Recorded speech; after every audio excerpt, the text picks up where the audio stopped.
Welcome everyone. Today is Saturday. It's April 9th. I'm Frosty, and this, of course, is MogTalk. If this is your first time joining us, MogTalk is a show where we discuss a variety of topics involving Final Fantasy XIV in hopes to keep you a more informed player and help make you a better player overall, whether you're a Sproutling or you're farming Savage. Today, we will be discussing a topic I've been looking forward to ever since the release of 3.2.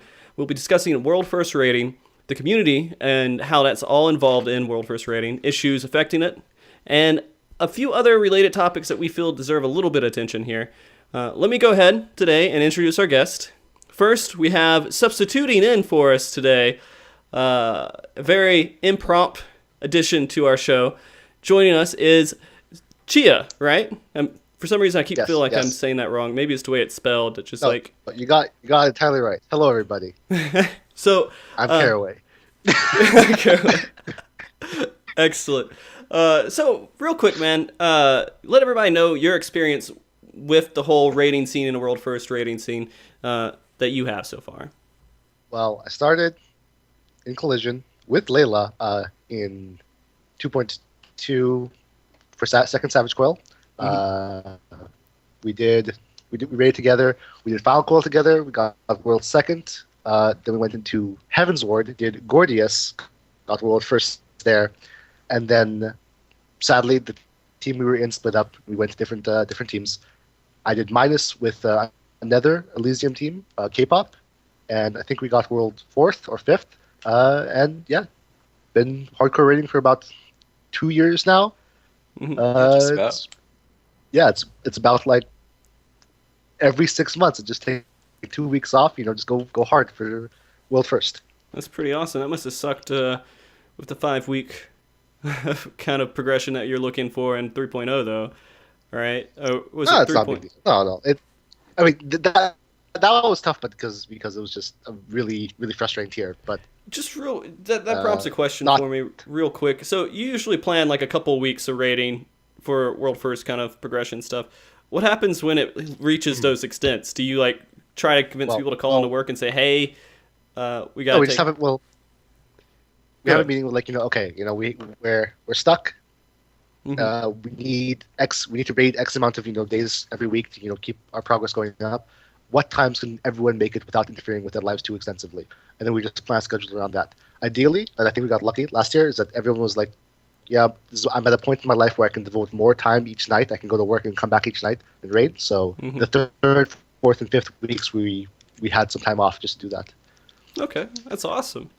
All right, next we have returning with us one of my definite favorite guests that we have coming on the show, and a member of the team who most recently got World First Kill, Layla. Welcome back, buddy. Hello. Glad to be back. It's always fun. Yeah, man, and it's always a pleasure to have you on here because I feel like when I have you on the show, I want to just sit down and drink tea and then have a very intelligent conversation about something, no matter what it is.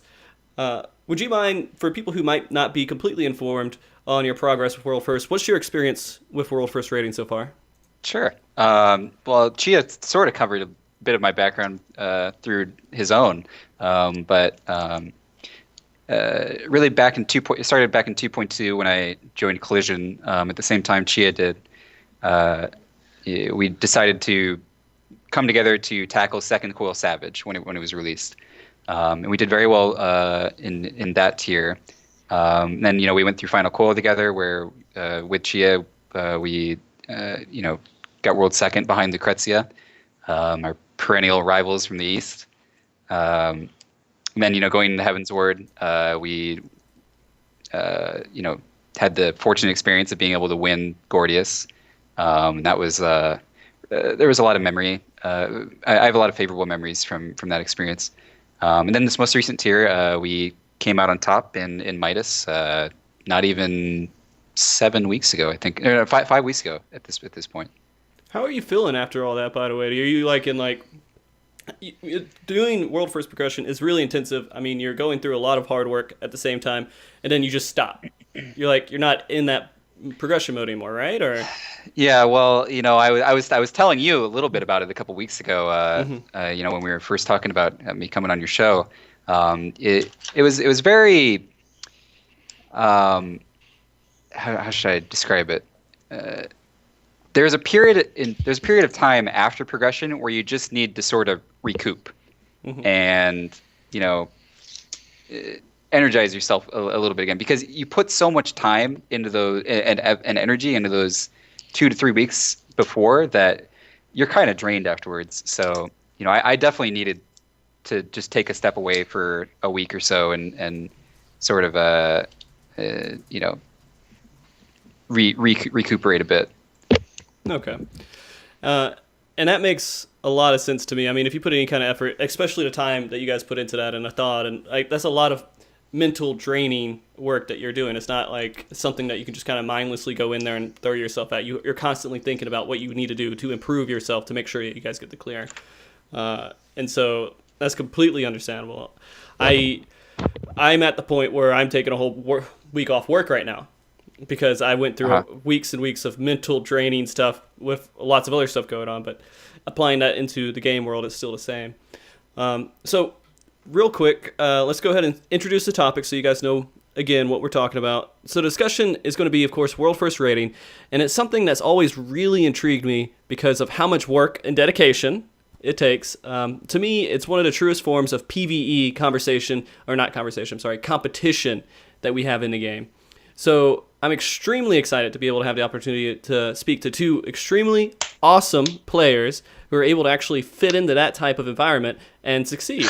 First, to start off our conversation today, I want to ask each of you what inspired you guys to actually get into the world of World First Rating. And I'll start with you, Chyea, if that's all right. I think he was... Yeah, go ahead. Oh, you there? Am I good? Hear me? Yeah. I can kind of hear you. Mike's low. A little low. Okay. Start with Layla, and I'll be... Oh, okay. I got you. I'll start. All right. So, inspiration for me... I mean, I get asked this a lot, to be honest, but the answer's always the same. Unfortunately, it's a boring answer, but it's really just about challenging myself, and I feel that one of the biggest ways that I can challenge myself is by tackling the hardest content that they, as soon as it's released, and all the difficulties and trials that go with that. To me, that's what makes me want to log in every raid tier. Okay. Oh, that's that makes complete sense to me. I mean, Chyea, are you there? Yeah, can you hear me? Yep, I can hear you perfectly now. Are you kind of in the same mindset to where it's just the biggest challenge for you, and that's what gets you into it, or is it something else? No, I'm not. Okay, completely different. Let's go. My entire goal for World First Rating is to get the content done as soon as possible, so I can get back to what really matters in this game: PvP and fishing. I'm actually not joking. Like I started wanting to do World First because that's the fastest way for me to kill the bosses. I just want to get the bosses done because I spent a lot of time playing this game, unfortunately, because I'm a degenerate. But I want to kill the bosses as fast as possible. I want to play well and be good and everything like that as well. And then the rest of my time I can just take it casually, slower, and focus on my work and my playtime. So world first progression for me, there is a challenge thing in there. I do enjoy the challenge and the puzzle solving, but I also enjoy just getting the content done, finished with, it's on farm. Now we can play the rest of the game other ways I'd like to play it. Okay, so it's not like you really enjoy it. It's just you have to do it. I look forward to it. Okay. I'm excited. I planned for it. I take measures in making sure that's an enjoyable experience for me and my raid team. But there's also the fact that once it's over, I don't miss it. Like I don't always want to be world progressing. I just want to have that content done with, finished on farm, and then I can look forward to the rest of the content without having to worry about a big part of the game for me, which is raiding, like fishing and PvP. PvP right now is exploded. 4v4. Yeah. It's funny, on a quick tangent here, like I put up a post to kind of ask people if they're going to take this new patch seriously with the feast, and most people said no, that they aren't really looking into it too seriously, and only like a handful of people said, oh yeah, I'm going to try to take it seriously. And that's like a whole other discussion to go into, but it's interesting to see that still people are out there not enjoying the feast when it's fun to me. I don't care if I get 0 rewards out of it, but going in there to a challenge that I have to like make up on the spot is kind of fun. It's the same thing where you're going into a fight and you're trying to plan out the fight to figure out how to beat it. I have to figure out, all right, well, this composition is here. I'm in this composition. How can I best go against the players here and succeed? But I'm with you, Chyea. We'll get on the same team. All right. We can talk about PvP later. But yeah. Are you on Primal? Yeah. I'm Aether. on Aether. Whatever. That's the real place of PvP. Don't even kid yourself. Whatever. All right, so let's go on to the next topic here. I kind of wanted to talk. Have you guys both been? So you guys have both been kind of active in the raid scene ever since 2.x, right? 2.0, kind of seeing that. Like you got more recently, you guys have been much more involved in it than before. But I wanted to do a couple of thoughts in comparison on how it's evolved since 2.x. And first, I kind of want to know how many teams are we looking at that are currently raiding? Let's start with NA. How many teams are we looking at? Race in world first contention? Is that what you're asking world about? first contention. Like they're going and they want to actually clear and get world first.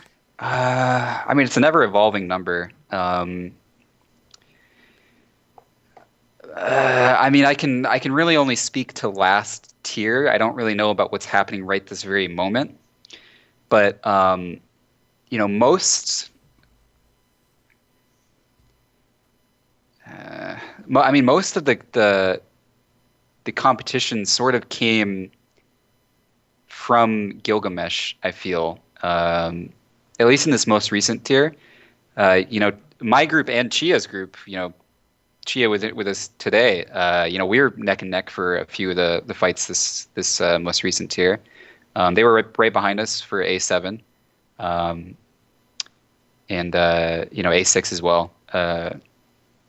When it comes to NA, I don't really know how many groups are really pushing for it these days. Not as many as in the past. Like, can you even name off any groups that were in A that you were competing with? The ones that I know that were playing, yes. Ones that I know if they were playing with the intention of trying to achieve world first, not really, no. All right. Chyea, are you kind of the same thing that you're seeing too? If I had to put a solid number on, I'd say there'd be a dozen groups in contention for world first, a low ball number, and about maybe 20 high ball number of people I would be like groups overall I would be like in the afraid world. Of. Overall in NA, in JP, I have no idea really what's going generous. on, but in NA, yeah, I mean this is like a vague sort of like gut feeling number, like maybe 10 to a dozen teams that might be in contention, and then 20 so these are at people most. that are taking off like work for weeks and they're scheduling like Exactly, 16 yeah. hours a day raiding. So let me I guess provide some context of where I'm basing my opinion from. I'm mostly looking at the A7 and A8 clears. When it comes to NA, as it was, just like 3.0, top 10 was dominated by JP again. And that's sort of where I guess I pull my opinion from. Just looking at the clears of 7 and 8. Yeah. Okay. Yeah, I maybe a dozen is too many. Maybe it's like 6, and then a dozen at most. But it does like the overall arcing topic. It does feel like in 3.0 there's less quote unquote hardcore teams, like people who are actively trying to get world first, than in 2.0. There are teams that clear fast. I would not, but with a different goal than being world first, and I think that's at least for me, the discrepancy. Okay. And I mean, there's a difference too. I mean, when you're going for world first, you're making use of every second that you have. You're not just going in there and like, all right, guys, let's kind of just figure this out, have a little bit fun while we're at it too. You guys are taking every detail, analyzing things, and you're pushing really hard. And that's a world first group to me. It's also the time like people are committing. When people say they wait for 12 hours and they're like, okay, now I gotta go work. I'll see you guys next in 2 days or whatever. That's really not gonna work. It's like 12 hours, sleep for 6 hours, come back, do 12 hours again. Yeah. So there's also that mindset that's going into it, which is not very few teams can field 8 people who are able to do that in that point in their lives. So, and I don't know how much communication you guys have with a lot of the EU and JP teams, But I know there was a couple of people, at least in EU, that have been competing, but I didn't see anyone in JP really competing at all, or at least didn't voice out that they were competing. And I think that's because JP kind of has a different mindset with everything. For sure. Yeah, so JP Lucrezia was an outlier in terms of JP raiding community because they were like an FC trying to do a raid thing, and currently it's just link shells and kind of sort of pickup groups for the JP community right now, which works for them because they have a different cultural mindset, but it's not the same sort of method we have in NA and EU. Right. Do you think that we will ever have an our Lucrezia coming to compete in the scene, or is it pretty much? Go ahead. It's entirely possible. I mean, we'll have to see what the JPs pull out from their hat, but it's not out of the question. Okay. But Lucrezia was kind of unique in terms of the JP rating scene. They were definitely the outlier. Okay. And with EU, how many teams do you guys know of that were like, hey guys, we're going to try to make world first here, and they were actually voicing that out? 4, I think. Okay. I think 4. Yeah, maybe 3. 3 that I know of for sure, but I feel like there was a 4th. Okay. And the key, I guess, distinction that I'm making is I'm separating groups that are going hard just to go hard versus groups that are going hard because they're chasing world first, and that is a separation in groups. There are groups in both categories, and there's a lot of groups that just go hard for the sake of going hard. But the ones that are actually doing it because they're seeking world first, that's a minor number. Okay. And back in 2.1, 2.0, the early days, and then going into 2.2, did the scene look pretty much the same, or was it much more? Was it fast, or was it a lot smaller than what it is now? In Realm Reborn? Yeah, in Realm Reborn. Oh, much bigger. Okay, so I think this. Go ahead. There's legitimate reasons for that. Like, of course, Realm Reborn was closer to launch date, so there was maybe a bigger player base. But the fights have gotten considerably harder with launch of Heaven's Ward in comparison to 2.x, because now a lot of teams that were raiding consistently in 2.x, they just have no motivation because the fights are so brutal at the first few weeks. Do you think the difficulty is the factor that's kind of discouraging a lot of teams from going for world first? It's either difficulty, or it's for me. I feel like it's primarily difficulty. Like if you compared A3 with say T12, they were completely different tiers of difficulty. A3 was miles ahead of T12. A competent raid team, just taking it slow, watching some videos, could clear T12 pretty reasonably fast. But compared to A3 in Living Liquid, it took some serious optimization for the groups in order to clear that. And a lot of teams just got roadblocked right Week there. one, and the pre-weapon teams, yeah. Yeah, exactly. Like they just could not feel the optimization needed to do that. And that's not the problem with the teams. Well, it is a problem with the teams, but it's also a problem with the way SC designs raid content. We'll get to that later. But yeah, okay. But it's not optimal in my mind. Layla, do you think pretty much the same way on that? Or do you think the difficulty is kind of pushing a lot of teams out? I think I don't actually know the reason yet. I mean, I at one point in time did feel that the difficulty of say 3.0 was maybe not turning teams off, but what I noticed happened with a lot of teams last year, because it was a difficult tier, is there was a lot of turmoil in teams, and infighting and stress around the gordiest tier, and that damaged a lot of teams that I am thinking of in NA, to the point where the number of teams dropped because you had the people who were willing to stick around. They would just end up merging with the people of another team that wanted to stick around, and 2 teams now turns into 1 team. Repeat that cycle a dozen times, and you have the current rating community in NA. So I guess that makes sense. So basically half the people were in for it and half the people maybe didn't expect it to be the same how it was. I don't want to quantify anything, but right. that dynamic did occur, yeah. Okay. All right. So That's kind of interesting to hear. It feels kind of bad to hear that like the community is shrinking, and you can kind of contribute that to how it turned out the very first tier going into this expansion. Do you guys feel like that first tier is actually one of the most vital tiers that will be in the game besides maybe the last one? Like per expansion? So the big thing is, in terms of the general population in general, is that when 3.0 hit, it killed a lot of raid teams. Like it just neutered them. Mm-hmm. And then I feel once people get step away from the game, take it less casually, and they come in for a new tier, they don't have a static anymore. They don't have the history. And when they do find a static, it's usually subpar. So that 3.0 start kind of started a downhill trend, but I don't think it's as steep as to kill the raiding scene. It's more like, hey, a new patch has come out, new raid tiers come out. People are looking for teams, but they don't have the history from the previous tier because they stopped raiding. So they're finding less and less optimal or dedicated teams, and they're finding shitters, and they're not accomplishing their goals. All right. So how that whole situation laid out, and we did see a shrinkage going into the next tier, which is 3.2. Did you guys start to see a rebirth or a renaissance of people actually wanting to come in and start doing kind of world first progression, or did it? Definitely. Yeah. There was a lot of people who had stopped wanting to play had come back with 3.2 and they were looking for teams. Right here. Yeah. A lot of people were like, like Layla himself actually didn't know he was going to raid until a few weeks before 3.2. So it was once the patch was announced, the patch solidified, people were like, coming out of the woodworks and saying, hey, let's raid. And we tried to fill a lot of the slots in Elysium with the people who were looking for a new team.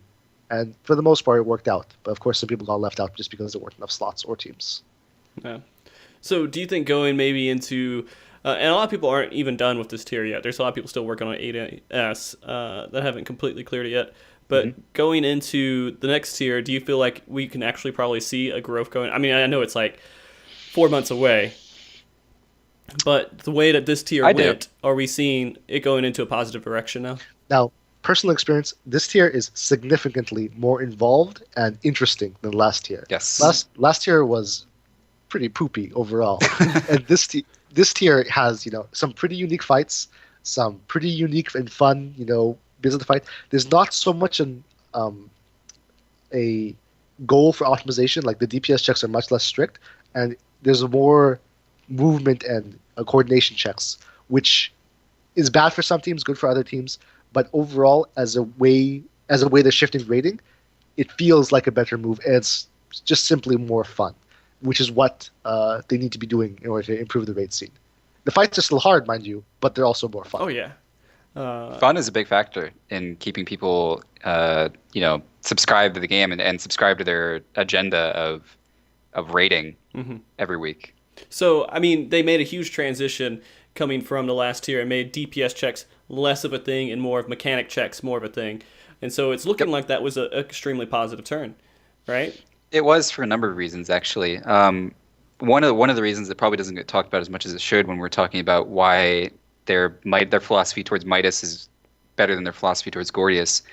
While Gordius was, you could argue maybe, I was going to say Gordius more challenging, but I'm not even sure if I want to argue that because it's like apples and oranges. Right. They were both challenging for different reasons. The thing about the lax DPS checks of Midas, what that allows is that allows a bit more class flexibility than Gordius had. Gordius had very limited class flexibility. If you were, wanting to, progress at a very fast rate, you were locked into some very specific classes to get through the fight. That's really not true in Midas, and we saw a lot of class variety in the top 5 of A8.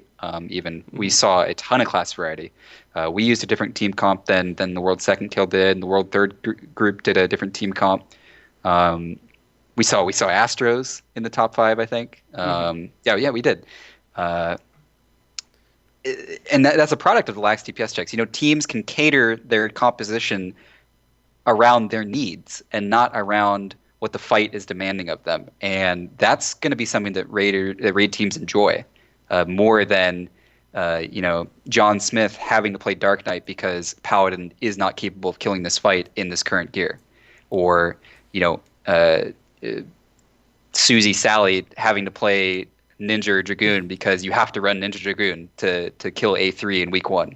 You know, which is may be a debatable topic, by the way, but I think I can make that statement. I don't know if Chyea agrees with me, but I think I can make the statement that you needed Ninja and Dragoon to kill A3. It always scars me that I had to switch from Monk to Dragoon. Chyea was playing Monk for our team at that time. When we first started A3 Prog, we were running Paladin Monk, and I don't think it was killable with Paladin Monk. I actually think it was killed with Paladin, with Warrior Dark Knight, and kept the Monk. But Warrior Dark Knight, Monk Ninja or Monk Dragoon? Monk Ninja. But we have to go back in time and check. I just feel salty because Monk is my true calling, and now I have to play Dragoon for every tier. Yeah. Well, I mean, Midas, I don't think you had to play Dragoon. No, but someone in my raid team took the Monk spot, so now we're just stuck with melee, and I'm stuck as Dragoon. Anyway, gotcha. I mean, that's awesome too to think about it, because before that killed Astro and Paladin last tier. Like, people just pretty much said, "Oh, I can't play it. It's not good enough to clear the content," which was not a true statement. I mean, it was bad for world first progression, but players who were coming in late with gear, and it killed the DPS check as much of it as it was because people kind of outgeared it. It wasn't a thing anymore. And it's good to see going into this tier, within the first week or two of clears, every class made it through. There wasn't like a class that just couldn't make it through. And it was funny kind of seeing how people, they cleared it the way they want to clear it too. Like Xeno, when he did his group, he cleared a double warrior, which is odd, but it works. They just made it work because it wasn't something that they had to push that hard. So I agree with you. I think that Square Enix needs to keep on making it a little bit more about mechanics. DPS check needs to exist in some form, but not to the form of like it will rule out classes like you said. Mind you, there still are DPS checks in Savage. Like they're not tight, but they exist. Mm-hmm. I think the only thing that I'll say is Gordius was probably too. The A3 check was probably too extreme for something that wasn't even the final turn. I would have loved to see something as tight as A3 maybe in a final turn. But I would, just speaking me personally, and Chyea and I may feel differently about this, but I would have liked to see a little bit tighter of a check in Midas. It was really lax. Yeah, they're speaking about the fourth phase, or the Brute Justice phase, not the Winged Brute Justice phase. Like that. The Brute Justice phase was not tight at all. Yeah, that could have been turned into a DPS check. They could have increased the HP by maybe 15%, and like that would have been a 15%. Good check. 15%. You guys think it could go all the way to 15%? I could go higher, maybe. I mean, it can go higher. There was a lot of idling. If you look at the world first kills and any top 5 kill, really, there was a lot of idle time at the end of that Brute Justice phase. Teams that were still getting apocalyptic ray. You're sitting there with Brute Justice at 0%. Just for like 5 seconds, not even doing anything while he channels the ray. I mean, the check is really, really lax. Yes. That phase in particular for the final, that seems like it's too easy. But there's like one example is the Alarum in A7, where the melee has to go and kill it. Like, you actually have to plan your cooldowns with 220 weapons to kill that on time. That's not like it could have increased the DPS like HP by like 10% maybe, but like. I had to change my cooldown rotation just in order so I always kill it, and like that's a good thing. That's the kind of DPS check I want to see, really. So I 100% agree with you. We ran Monk in A7, you may remember, and one of the only ways that because I believe we had Sephiroth weapons. We went and got Sephiroth after A6. So with our full 220 Monk, the only way he could deal with his Alarum in A7 was.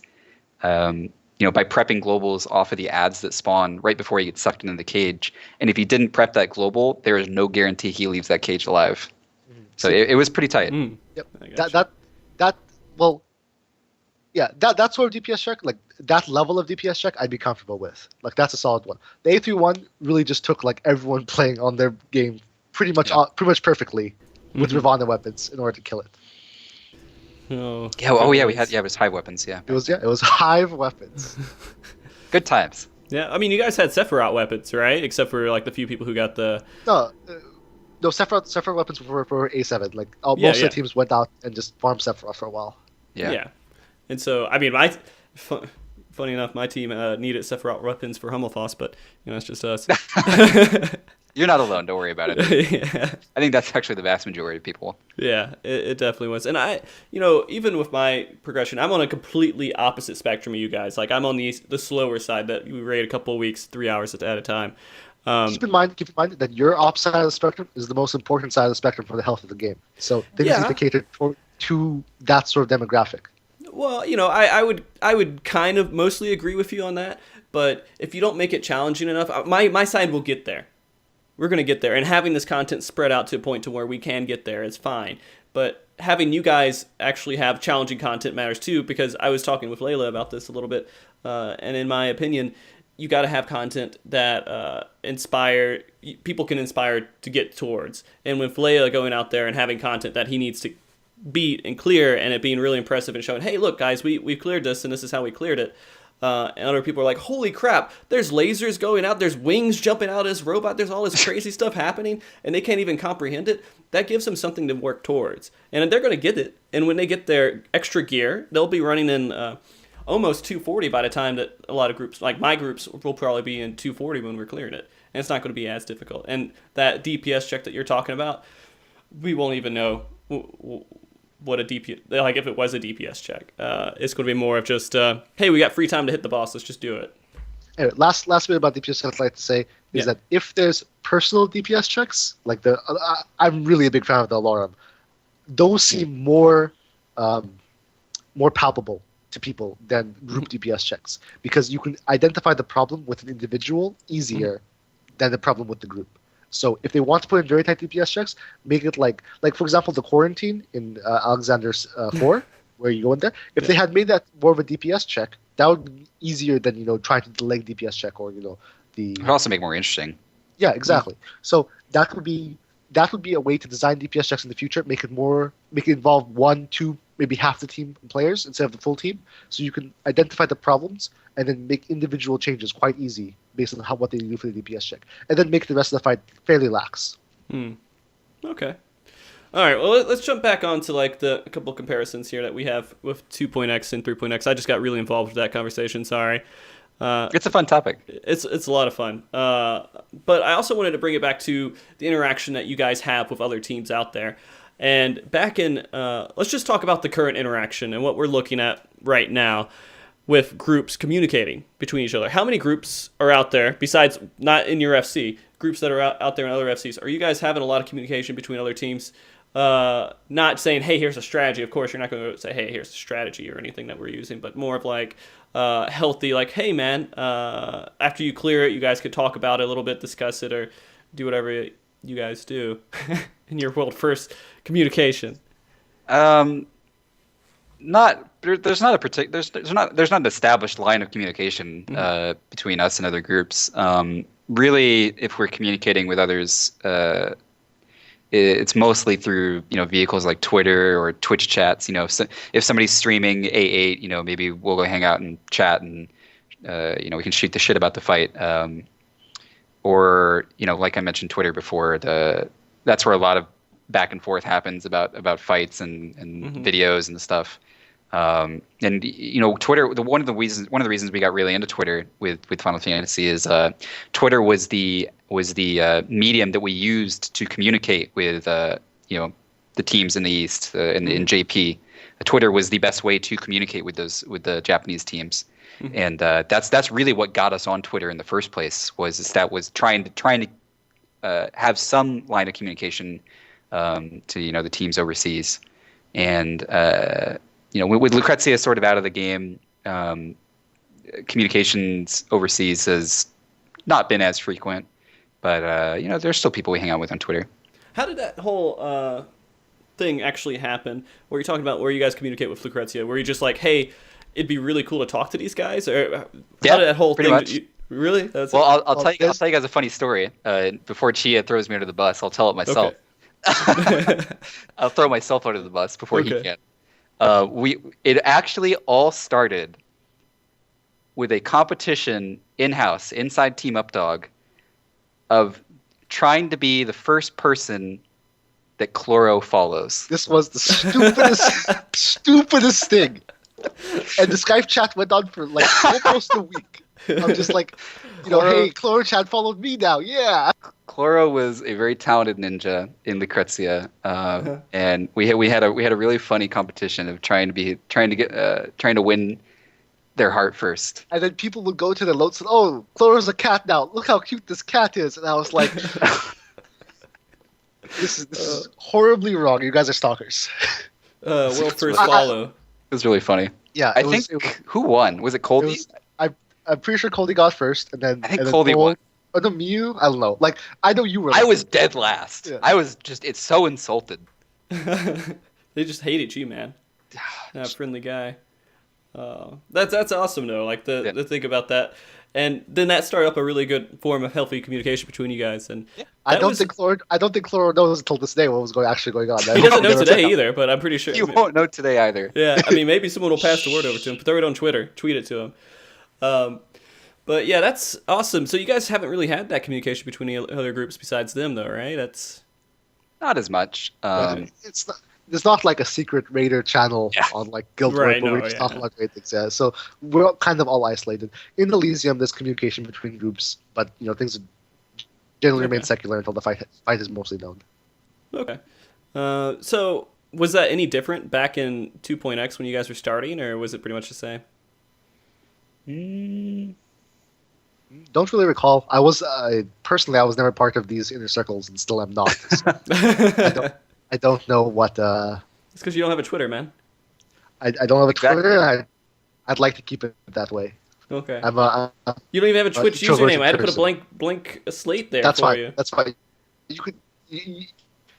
Everyone listening to this, you can leave me alone. I'll be fine with it.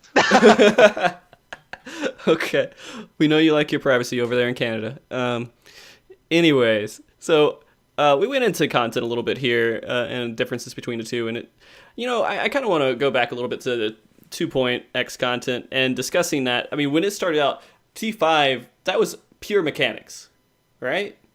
There was some DPS checks with T5. No, there was. There was, if we're talking early T5, you had to have a cooldown rotation to deal with. Well, you had to have a cooldown rotation to deal with conflags. Okay. With really low gear, conflags were a thing. All right. Well, did you see healers outside of the fact and DPS? You could sleep them apparently, but what? No, did you see healer DPS and tank DPS a lot during that too, or no? No, not really. Not as much. Okay, no. But T5, and to a lesser extent T9 and T13, people were garbage, utter garbage at their class. They were not good. Us included. Yeah. Every overall general rating population, they were bad. They were just bad. Like, had you brought in the skill level of what? No, I was just going to say, thinking about that too, Gordius brought out skill level for a lot of different jobs and classes, Agreed. right? You had to get good to beat Gordius, so it took a lot of practice. Which, has its pluses and minuses. I play Scholar right now. I switched to it recently, and I'm bumbling my way through it.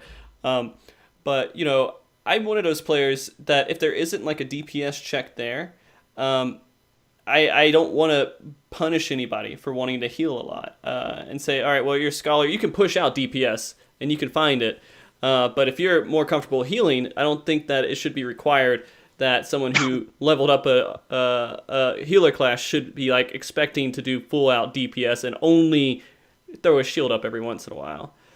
That is a problem with their game design, because Scholar shares so much with Summoner that they're very close to being a DPS class. Yeah. But if they changed their encounter design toward the path that they've been going on with Midas, the healer DPS paradigm might kind of die out and let the healers can heal and the DPS can DPS. All right. But healers shouldn't be able to do just nothing. I mean, they could put out more heal checks, and that could be a big thing. They could. But healing checks and mitigation checks are quite simple. Like, you can change the way DPS checks work, but the healer checks, there's not a lot of room for just big hit or lots of hits. I think A8 had a nice pacing for as far as healing checks go and mitigation checks. Yeah, because there's a lot of times in these fights where I can stand around and do nothing and throw up an Adlo every once in a while, and if I do that, we'll cooler to fight. So what else am I supposed to do? If I overheal, it's kind of a waste. So for me to be an actual good player and not just someone who clears the content as a scholar, I need to be out there putting out DPS, and that's something that kind of worries me a little bit. I mean, I like it a little bit at the same time, but I don't like how it's forced upon the players to be, in order to be a good scholar, you have to DPS. But see, this boils down to not a rating problem, but this is a game design problem, and there are ways to fix it. Yeah, and I would say just make it really impossible. Like if your scholar is DPSing, you're most likely going to wipe. That would be fun to me. But or they could just change the way cleric stance works, and they make it so that scholars can DPS. Because right now, the real problem between scholars, white mages and scholars, that not wanting to DPS is because cleric stance is incredibly awkward to use. Because if you don't click it off properly, or you click it accidentally, you're just gonna kill the raid. I've gotten a lot better at it, but I will say that's completely true. When you're spamming a button, cleric stance is the worst spam. Yeah, because it gives you a cooldown after the fact. Gauss Barrel with a machinist is completely different, and so like if you turn Gauss Barrel off, you're fine. You can go run around, do whatever you want, but when you turn it back on, you have a cooldown after that, and you're supposed to be in Gauss Barrel most of the time. With Cleric Stance, for some reason, when you press it and you go into Cleric Stance, it has to cooldown then, and that could kill your raid. So if I could change, this is get a little off topic. If I could change healing DPS in this game, I would up the damage across the board for healers, not make it as high as Cleric Stance, but make it somewhere in the middle, and then have them have a short 1 minute cooldown that increases their damage, damage done by skills and abilities for like 30 seconds. So make it a cooldown it's just thing. A cooldown thing, yes, not a toggle thing. Like for 30 seconds they can DPS hard, or they can optimize it around that DPS cooldown, and then for 30 seconds they just have to heal. So Cleric Stance is out of the picture, because Cleric Stance is a garbage way to do healing DPS. Yeah. Layla, do you kind of agree with that, or you just don't care about healers? Well, I'm actually thinking about a slightly different topic under the same umbrella. We're talking chat right now about some of the single target damage in A8, and I do agree that single target tank busters in A8 right now, they can really just be cooldown stacked by tanks. One of the things that alleviates a healer's necessity to heal through certain portions of A8 is the fact that tanks are so strong when cooldown stacking. And one of the ways that they could have avoided this and maybe required more of a healing, maybe had a better pace at healing checks throughout A8 is if things like double punch occurred more than they do. Because the major issue that you'll have when examining A8 is from this lens is that the final punches and double rocket punches are spaced so far out that you can just stack them really hard with tank cooldowns to the point where not much mitigation is needed. Whereas if you look, we're talking chat about turn 13. One of the things that turn 13 had was more constant tank busters. Flare breaths and flattens were occurring more frequently than punches were in A8, and because of that, you had to space out your cooldowns as a tank, and you had to have a longer cooldown rotation rather than our final punch cooldown rotation of our Dark Knight presses every cooldown on his keyboard, and then Living Dead's the next one. There's not much healing required there at all. So. Right. Yeah. Good. Chyea? I want to get off the healing topic because that's like healers DPSing is a big topic to a lot of people. Yeah. And I dislike the way the healing DPS works in this game. I like healers DPSing because it makes runs go faster, but the way the game is designed to accommodate that, to me, feels incredibly clunky and not intuitive, which is a problem. All right. We'll get off that topic. That's for our healer show, and we can bring you on, Chyea. I don't even know what job you play, Chyea. What job do you play? I play Dragoon, Monk, and in PvP I play White Mage. You play White Mage in PvP. Really matters. Yeah. I'm a master sleeper, but they're nerfing sleep, so I have to learn how to play Astro. Yeah. Then you can be a master shield spammer. Well, I actually have to play 1,000 games on each class because that's how the achievements. Oh yeah, I forgot you're an achievement guy. Also, achievements for him. Yeah. So if they had a, you don't even understand. if they had an achievement and you had to spend 10,000 hours dedicated to fishing, where your pole was out there trying to catch a fish, no problem. He would do That's that. casual garbage. Have you heard of Shonisaurus? Let me tell you about Shonisaurus. oh my god, I feel like there's a really, really, really long story in there. Is that a short story or is that a long story? Well, okay, hold on. There's a person in chat right now named Sai Fujiwara, and Okay. he was also an achievement for it one time. Okay. He didn't know how to catch a big fish, and he spent like 3 weeks trying to catch a big fish until he realized he had to switch the bait. He should be ashamed of himself. Anyway, that's Did that's he my feel epic bad story. afterwards? I hope he felt bad. All right. No, he did. He got mad. He was yelling at Linkshot chat about how no one told him, and he felt betrayed by us. Anyway, we could get out of this. Oh, like the same time when I was doing the 50th episode, and then like started up, and like I started an hour early, and everyone was just going along with it. All the guests and everything were like, yeah, it's fine, it's good, we're starting great. Yep. And no one told me until I was about to start the first segment that I was about an hour early. I remember that very, very well. I blame all of you.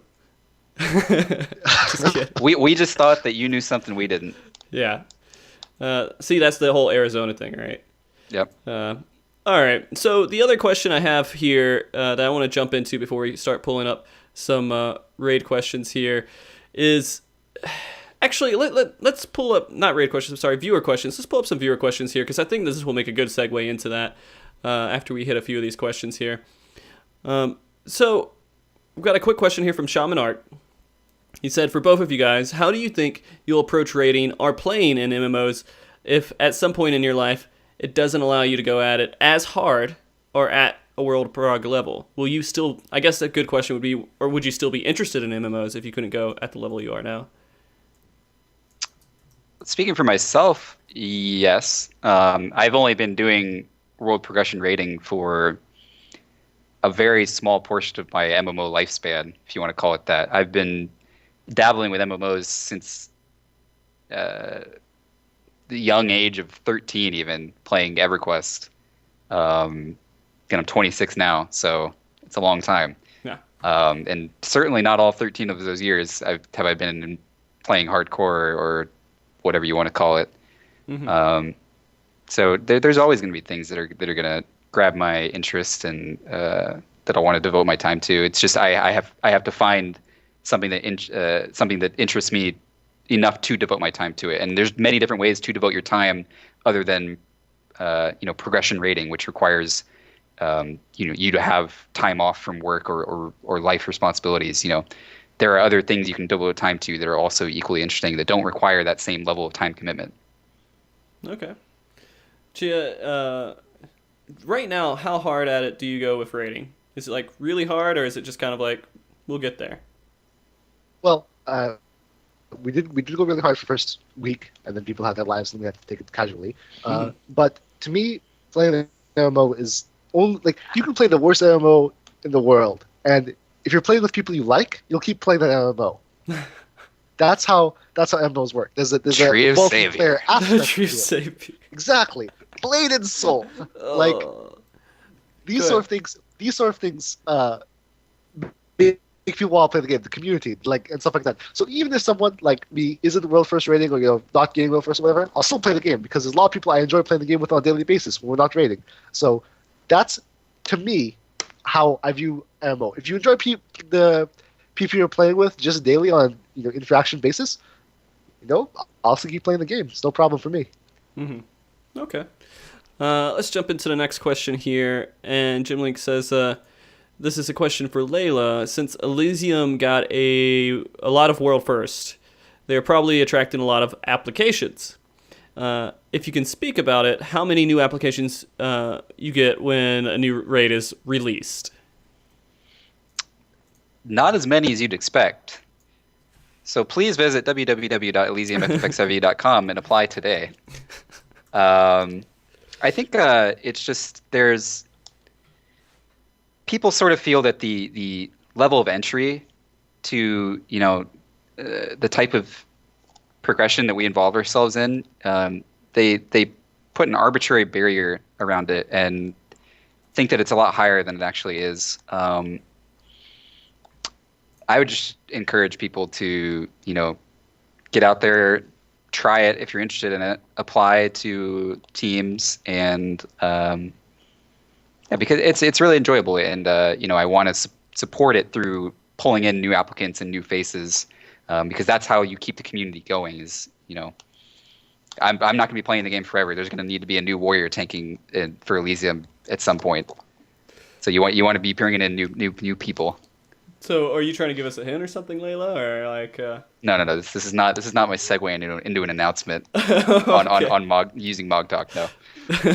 Okay. So, This is not the decision. The thing that comes from that's viewed as like hardcore rating, or you have to be elite and stuff like that. The most important personality thing you can have playing the game at a good level is being willing to separate your personal net worth of yourself and your performance in the game.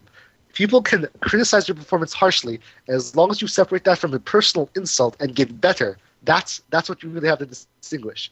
Like, everyone makes mistakes, and as long as you're willing to look at the mistakes and be like, hey, I fucked up here, I can do this to change it, I'll change it in the future. That's the number one thing in a rating attitude that people need. So if you want to be a good rater, be introspective and realize that every single pull you're doing, you're fucking up, and you can improve in some way, and then get better.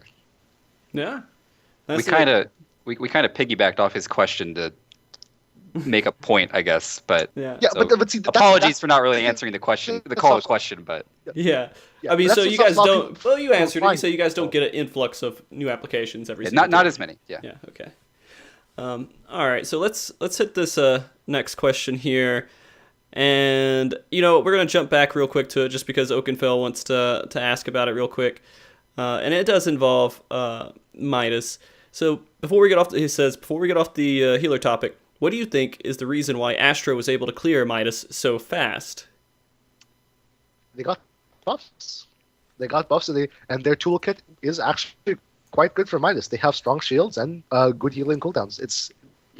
Astro's not a bad class now. So I can actually give my thoughts on this as well. I usually don't chime in on healer topics, but this is something I talked about on my stream the other night. Mm-hmm.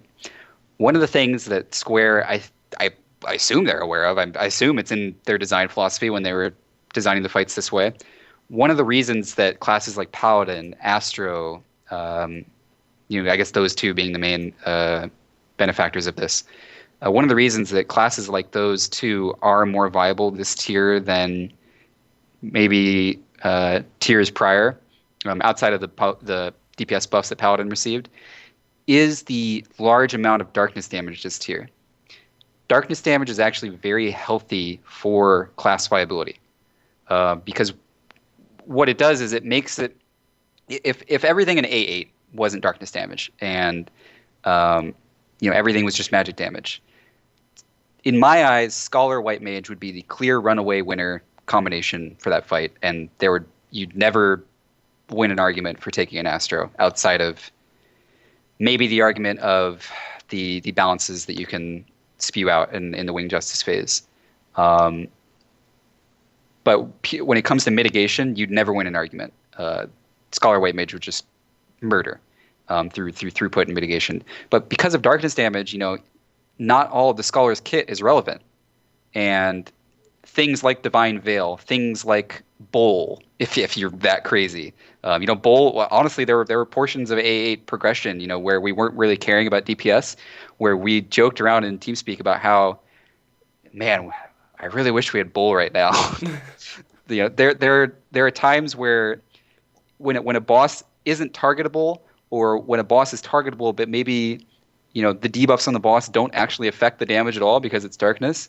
Those are the times where skills like Collective Unconsciousness and Bowl become strong. And darkness damage provides an avenue for skills like that to maybe not overcome mitigation like Scholars, but at least be in the conversation with. Okay. So there's a lot of people who might not understand what darkness damage means and what it is. Of course. So I want to go into that a little bit. I was even a little bit confused, but I think I understand a lot more now. So you have magic damage, physical damage, and is there just the third one is darkness damage, or? Yeah, you could view it that way. Okay. What the darkness damage Has is anyone basically... played Warcraft 3? Here we go. Warcraft 3 is chaos damage. Chaos damage. That's what it is. Okay. That's exactly exactly what it is. Is it? No, hold on. Let me actually make sure that comparison is accurate. Let me think back to Well, Warcraft 3.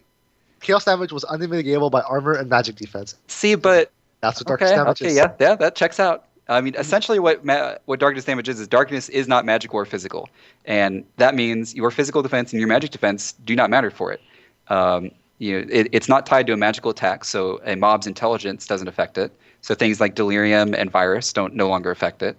The only way you combat darkness damage is effective HP. It's through effective HP you apply to yourselves. Mm-hmm. So it's through shielding and percent reduction abilities. Okay. Reprisal, so it's pure damage is basically what you guys are saying. It's just like it's Storm's going to hit you, and you need things to say prevent this much damage, 15% damage, not 15% physical, not 15%. Right. Okay, right. Yes. It's not tied to strength. It's not tied to intelligence. It doesn't care about your physical defense. It doesn't care about your magic defense. The only thing it's concerned with is percent reduction. So abilities like Disable, bringing Astra back into the conversation, ability like Disable or Storm's Path or Delirium, those are all going to affect it. An ability like Divine Veil sees a lot of merit, or sees a lot of strength when it comes to being able to deal with darkness damage, especially at 2-minute cooldown. The Paladin buff to Divine Veil is crazy. So I actually haven't really heard the term darkness damage before this tier. Was it in other tiers or just? Yes, Mortal Revolution was darkness damage. Okay. Mortal Revolution from A4. Because all I heard was, it can't be mitigated. That it wasn't called darkness damage. It was just called, can this attack be mitigated or not? But I won't go into why it's called darkness damage, but yeah, most of the big busters now are just darkness damage. They're not magic, they're not physical. Like, I don't know if Terra Flare is darkness damage. I'm pretty sure it's not, but that's the new way of doing damage. I think it's with what I mentioned earlier. I think it's with that in mind. The fact that they're aware that it gives strength to certain classes more than others, and I think as a result of that, I think darkness damage is healthy for the game. I know people don't like it because maybe their particular party composition doesn't deal with it as well as maybe another party composition, but I have to say darkness damage to establish a variety of classes being viable for fights is a healthy thing for the game. Okay. Just to go back real quick, Delirium doesn't affect darkness damage, right? It's the reprisal. I think I meant reprisal. Sorry, not Delirium. Okay. Correct. All right. So let's go into another question here. Vana XIV question for K-Lops. K-Lops? No, K-Lops. K-Lops, okay. Sure, but anyway, continue. Okay, I'll continue. I know it's Klops. Okay. Anyways, how do you feel about FF logs and how it's shaping the community as a whole? This kind of goes into a little bit of a different topic. And I don't know how much this really hits world first. I mean, it kind of does, because if you guys upload that information, people have access to that information. Right. Well, the very simple answer to that is we don't upload FF logs until videos are released. Honestly, so how it's shaping the community as a whole, I don't think it's necessarily a bad thing. I mean, what FF logs essentially has done is it's given people a reason to want to continue to log in every week and clear the content that they have on farm. Mm-hmm. They want to log in and better their parse, or it's a new carrot on the end of the stick for them. Whereas before, outside of the these mock leaderboards that FCs like Death and Taxes, or the one that was on Leviathan, they had these DPS leaderboards that they would make server wide and post in the server forums. Outside of those, something like FF logs didn't really exist before. So the only reason you were logging in every week was to for your own self-improvement and self-enjoyment. You weren't competing anymore than you were, back during progression, maybe. FF logs, it provides an avenue for you to compete against others on a week-to-week basis. Now, the one thing that I will say is I don't necessarily concern myself with something like FF logs, parsing. The thing that I find most interesting on FF logs is clear times. There's a lot of things that you can do to cheese DPS on encounters, and they're strategies that don't net you the highest raid DPS you can have. And maybe they don't contribute to a kill time as well as another strategy might. So to me, the most important stat has always been clear time, and I like using FF logs for clear times. Okay. I mean, that makes it. It has been a lot healthier than I thought it would. I just thought it was going to be kind of a negative thing eventually in the community. A little bit, like it would add that whole like kind of elitist, mentality to a lot of other players. But it really hasn't. I mean, it does. I mean, people are going to go up there and be like, "Yeah, I'm on top of FF logs," and you can see their whole group made them at the top of FF logs. But it's been a good tool to figure out how you can actually make yourself better with. If you look at some of the lower logs, like you can look at the top one. It'd be kind of interesting to see how they got there, but it's not how you need to compare yourself, I would say. I really like the ability to like investigate rotations and buff and debuff uptimes through using FF logs. I think that's very handy, and that players have been able to use that to better their cooldown rotation and uptime during fights. So that's been healthy. Yeah. All right. So I'm actually going to. I got a couple more questions here. I have a lot of troll questions that we'll get back to later. And if you guys have any other questions for Layla or Chyea here, let us know. Just go ahead and ask, and Kerr will collect it in chat, and we'll go back to them at the end of the show. We might not hit all of them, but I'm definitely going to try to hit as many as we can. So I want to get back on topic here to actually talk about some of the issues that we're dealing with in the world of world first rating, I guess, for Final Fantasy XIV. And so one of the things, it kind of makes people not want to do it because there's not a lot of interest in it because of what happened maybe last tier or so on. And there's not a lot of stuff that you can do afterwards besides maybe FF logs. You have that to kind of compare and go back every week and say, oh, well, I'm doing better in DPS because of this. We're clearing it faster because of this. But there's other things they could add to the game. And one of the things, and Chyea, this might affect you a lot, is the lack of like achievement that they have for each turn. And so go ahead. So this is something that I would love in this game, is that per turn they had unique gimmick ways to do the fight. I don't know if anyone, like, of course a lot of people in World of Warcraft, but in World of Warcraft when you went to raid boss, there was like a way of doing it, and then there was an achievement to do it in a fucking completely different way that was really hard. So like I'd like to see something like that. For example, like Layla knows, I came up with this example 2 years ago. Do Titan Extreme without killing any of the Grand Jailers. Like, and you would get the Titan Pony for that. Or like, do Ifrit, do Ifrit Extreme and kill all the nails within, X amount of seconds. Get the Ifrit Pony for that. That would be super interesting for the game, because you'd like clear the content one way, and then 1 month later you can be like, okay, now let's tackle this achievement. Let's change our strategy. Let's make it another sort of interesting experience to get this achievement out of the way. So I don't know if they have enough content in the game or enough interest in this, but like there's a lot of different ways to do to change the fights in ways that make it more interesting. Example: A4 Savage. They could have left the DC strat, like they could have made the sack strat a viable thing, or could have changed the fights so that you don't have to sack. And then the achievement is you do it with sacking, without sacking. Like that's right, no one that's dies. A way to, no and that deaths. could be an achievement for every single fight. No one dies. Yeah, no deaths. Yeah, I mean, anything like that, and like that sort of level of it brings new parts of the fight out after a period of time. Like you have the loot from the fight and everything, but now you have this other thing to work toward. That's a big thing in a game like this.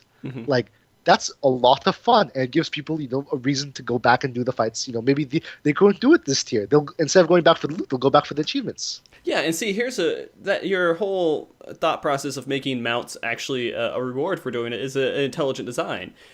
Because people are going to run around and say, hey, look at my mount. I'm running around on this mount. I had to do something really hard to get it. And those mounts aren't completely locked out to players, but it gives people a reward for that tier or that part of the expansion. And then later on, in the next expansion, if someone who really wants that mount, they can go over there and cheese it in an unsynced party with the achievement and get the mount. Yeah. But something that they did was Second Coil Savage.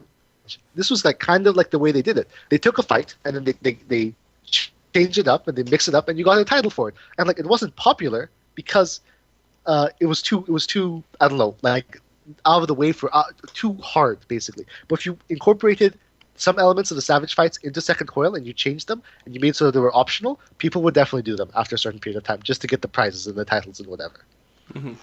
So, Layla, I know this is something that you've harped on a bit. You haven't been able to harp on it on the show yet because I completely cut it out of the show last time you were on. Uh-huh. But I mean, your thoughts on actually making an achievement-based progression in the game is something that you think will actually make you more interested to come back and maybe could help the rating community? Yeah, so I 100% agree with everything Chyea just said. I'll go even further to say this is a great system that they could implement during filler patches. We in the hardcore rating community historically haven't found much to do in these what we have dubbed them filler patches. These are the Void Arc patches, the Crystal Tower patches. There's not a lot of hardcore raid content in those patches. This is a great thing that they can do that doesn't cost them a lot of resources to, really provide a lot of content for that portion of the community. And it doesn't just pertain to the hardcore raiding community. This is something that I think everyone would enjoy. The concept of hard mode achievements with a reward tied to them is just it's another carrot on the end of the stick that keeps people wanting to raid. And I think it'd be great for the game, and I really hope that we see them in the future. Yeah. Another thing that I joke about is the timer, the duty instance timer. When you're inside a duty, that timer is there. It's already there. We can use it. We can have time attacks. Yeah. It's right there. The timer is right there. Let's make use of it. They even have it in undersize. They tell you your time after the undersize. Yeah, let's get some time attacks in this game. Yeah. That would be super easy. And what's funny? I was watching one of your streams one time, Layla, and you were talking about how easy it would be to actually implement this system because really we're saying this kind of like we know everything, but at the same point, it would make sense that it was an easy thing to do because you're just saying an if-then statement. You're saying, all right, if this happens, then this is the achievement. In my head, it would not cost them a lot of resources because they're taking fights that they already have designed and they're simply applying a win condition to it. And when that win condition is met, you're rewarded. Mm-hmm. And so, Square, please, Yoshi, please. It's not. We would love this. We would love this. It would be so much more repeatable content that you could add in there with a very low cost of resources, or at least it seems like there'd be a low cost of resources to it. No, definitely. You could take exactly the same amount of fights and either just make it so that the strategy changes a little bit, or they have to go through a detrimental effect. Like A3, everyone has to be in the water. Like everyone has to get paralyzed at some point in the fight. Something like that. Like so weird. Shocking. Shocking. Like it could be stuff as simple as that, or not as simple, but you can make it more complicated, or you can make them multi-tier. But there's so much they can work with that's already in the game. So I don't know. Like it just seems really clear. Yeah. All right. So let's go on to the next part and actually start going back to the rating community again. And this has been something that's been really huge, and I feel like we need to start discussing it a bit with the community overall, is how you guys interact with each other. How the groups say, hey, we're doing this. And when you guys first started doing World First Clears and everything, and you were working with Lucrezia, you guys actually kind of had a unspoken rule with things like video releases and everything. And that's, I think the biggest thing that's kind of happened throughout this tier.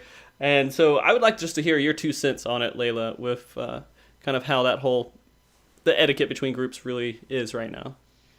So it's been a topic of a lot of conversations lately, for sure. It really didn't start with relations with us and Lucrezia. It's actually something that dates back to the days of old with you have teams like Blue Garter, Collision, Death and Taxes, the old heads who sort of started it all. There was a much, I don't want to say bigger, but I'm going to.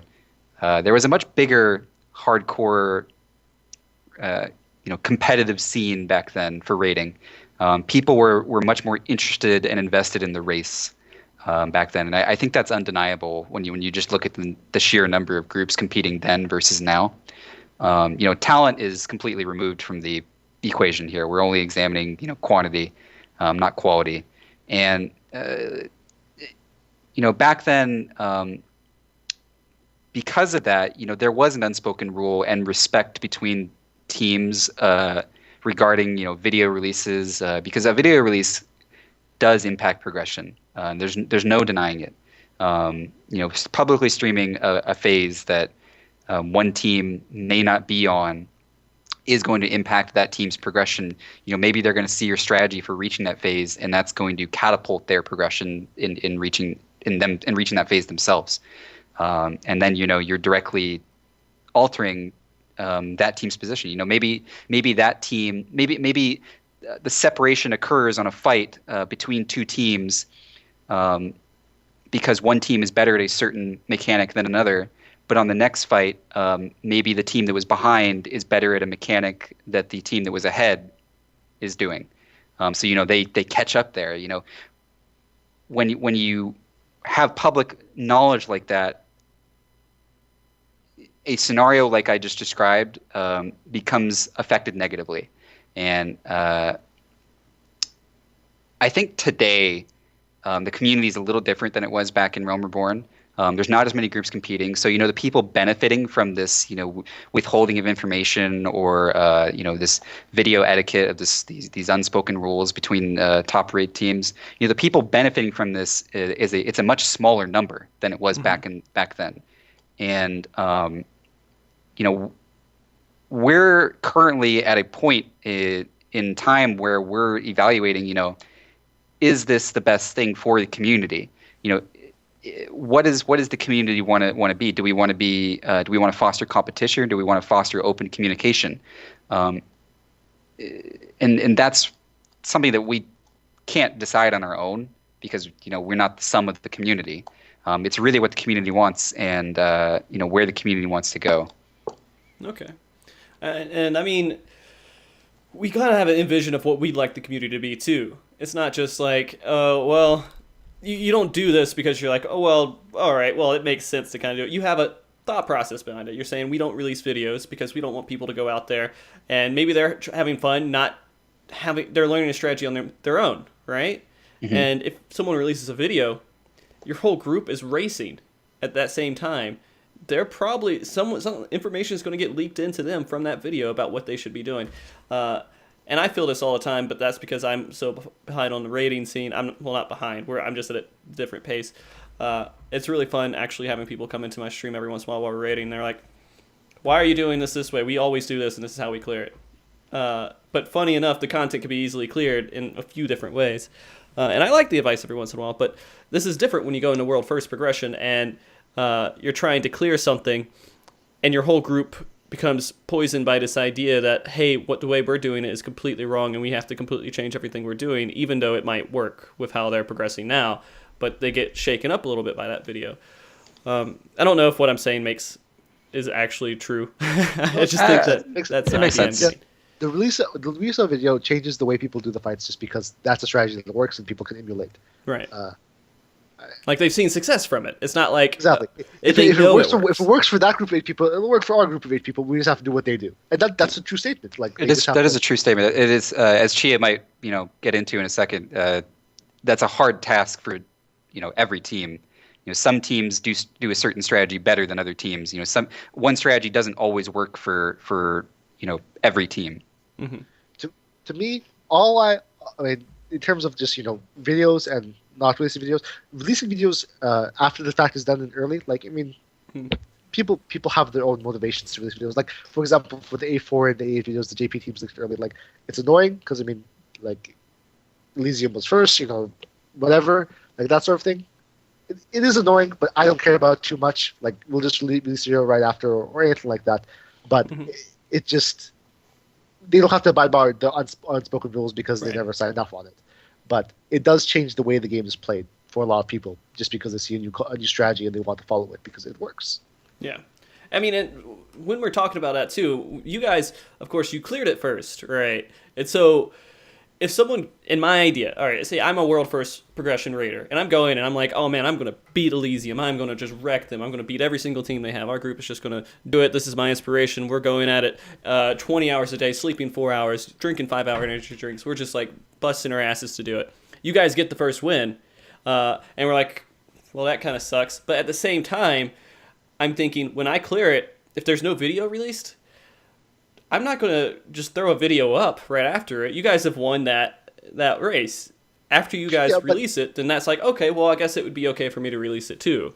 No, but see, that's I mean, you can consider that common courtesy, but like people don't have to sign up on that. Like, you know, it's not necessary for them to abide by the rules that are unspoken and unplaced. Like, and it's rules that they weren't a part of the discussion when the rules were being made. I mean, these are rules that were sort of established by groups that are no longer even playing the game, and this is one of the things that we're kind of discussing.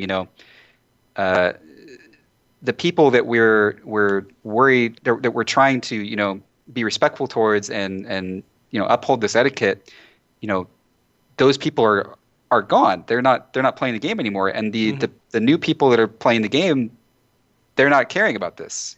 Right. They're not requiring this etiquette or even wanting it in some instances. So it's understandable. Which is fine. That's the way. If that's the way the community shifts, that's the way the community shifts. And like we'll try to maintain what we're doing the way we've been doing it. And if it shifts too far, like we'll go with it. But like, well, I mean, and it matters though. It matters who releases that video first, and the reason why is because if you release that video first, you're going to get a lot of views on your video, and that's going to be a profitable thing to you. I mean, that's also another factor that people should probably get in there. It doesn't look like Layla doesn't seem to care at all about that, but. No, it could be a view thing, and like that might be a reason for us to release a video as soon as or anybody, not us in general, to release a video as soon as it's killed, like for the view factor. But to me personally, as a human being, I don't really care the way it goes down. I understand people's point of view, and I understand the other point of view on releasing as soon as they kill it, just because whatever. Right. But it's not to me. It's not as much of an issue as some people on Twitter have made it seem to be. Oh yeah. Oh god. Twitter is like knee-jerk reaction stuff sometimes. You see something happen and you're going to instantly replace what's going through your mind at that moment. But after you have a second to kind of think about it, your opinion might be a little bit different. But I like Twitter a lot. I love Twitter. I'm going to go ahead and accommodate Miyuni on his Twitter again, and watching him sometimes because he will sometimes post within 10 seconds of each other for like an hour. Just his thoughts. Miyuni, is that? Yeah, Miyuni. He's an active little person. Yeah. And it's entertaining to me to see that, and it could be something as simple as like him playing Undertale, and just like going through all of his like reactions with that. But at the same time, Twitter is like, again, right now I think the main communication between a lot of people, like the raid teams in Final Fantasy, right? It's like the one source that people can go to. Yeah, there's no secret raider like Skype chat. Twitter's the secret raider. Yeah, Twitter is how people get to know each other and talk to each other. That's basically it. Yeah. I won't tell them about. And chase Chloro's heart. So if you, which Layla lost. What if there was a scene set up? Let's say there was like, okay, before this tier happens, like weeks before this tier happens, let's just reach out to the community. Let's find out who is actually competing in there. And who would actually like to be part of this whole unspoken, or well, not spoken, I guess it would be kind of spoken, but like this whole unofficial rule set of, hey, if this happens, let's wait 5 days, let's wait until 5 groups, 5 FCs clear it, like you guys were kind of doing, and let's try to get everyone to abide by that. But see, the big thing is it's not the FCs, it's the JP link shells who are the ones who are releasing it, and they have a completely different cultural point of view than we do. Like, right. It's not. In general, the North American EU scenes, they'll generally abide by that, and they're easy to communicate with. But when you have like these JP, just not even FCs, just a group of 8 people that know each other through a link shell or Party Finder, clearing the content, it's very hard to coordinate them, and they're the ones who are uploading first the majority of time. Right. That's the first ping I've heard the entire episode. By the way, Layla. Yeah, my headset burned out. Yeah. So I guess that would make it difficult because there's no liaison, I guess, or ambassador that can talk to. And there's a cultural barrier. There's a language barrier. It's like basically, as long as this game is there, the JPs are going to do their own thing, and the NA and EU are going to do their own thing because that's how the game is divided in terms of cultural and language divisions. I mean, you guys can work with EU because there's a lot more English, a way to like actually communicate with English towards the EU. But JP, you're right. I mean, and they also have more of a similar culture toward North America. We have same sort of cultural values, and in Japan it's different. I'm not saying NA and EU is better than Japan. Japan just has a different point of view. Okay. And but let's I'm going to drag it out for a second more. If there was a way to create that communication, would you guys be up for it? I guess.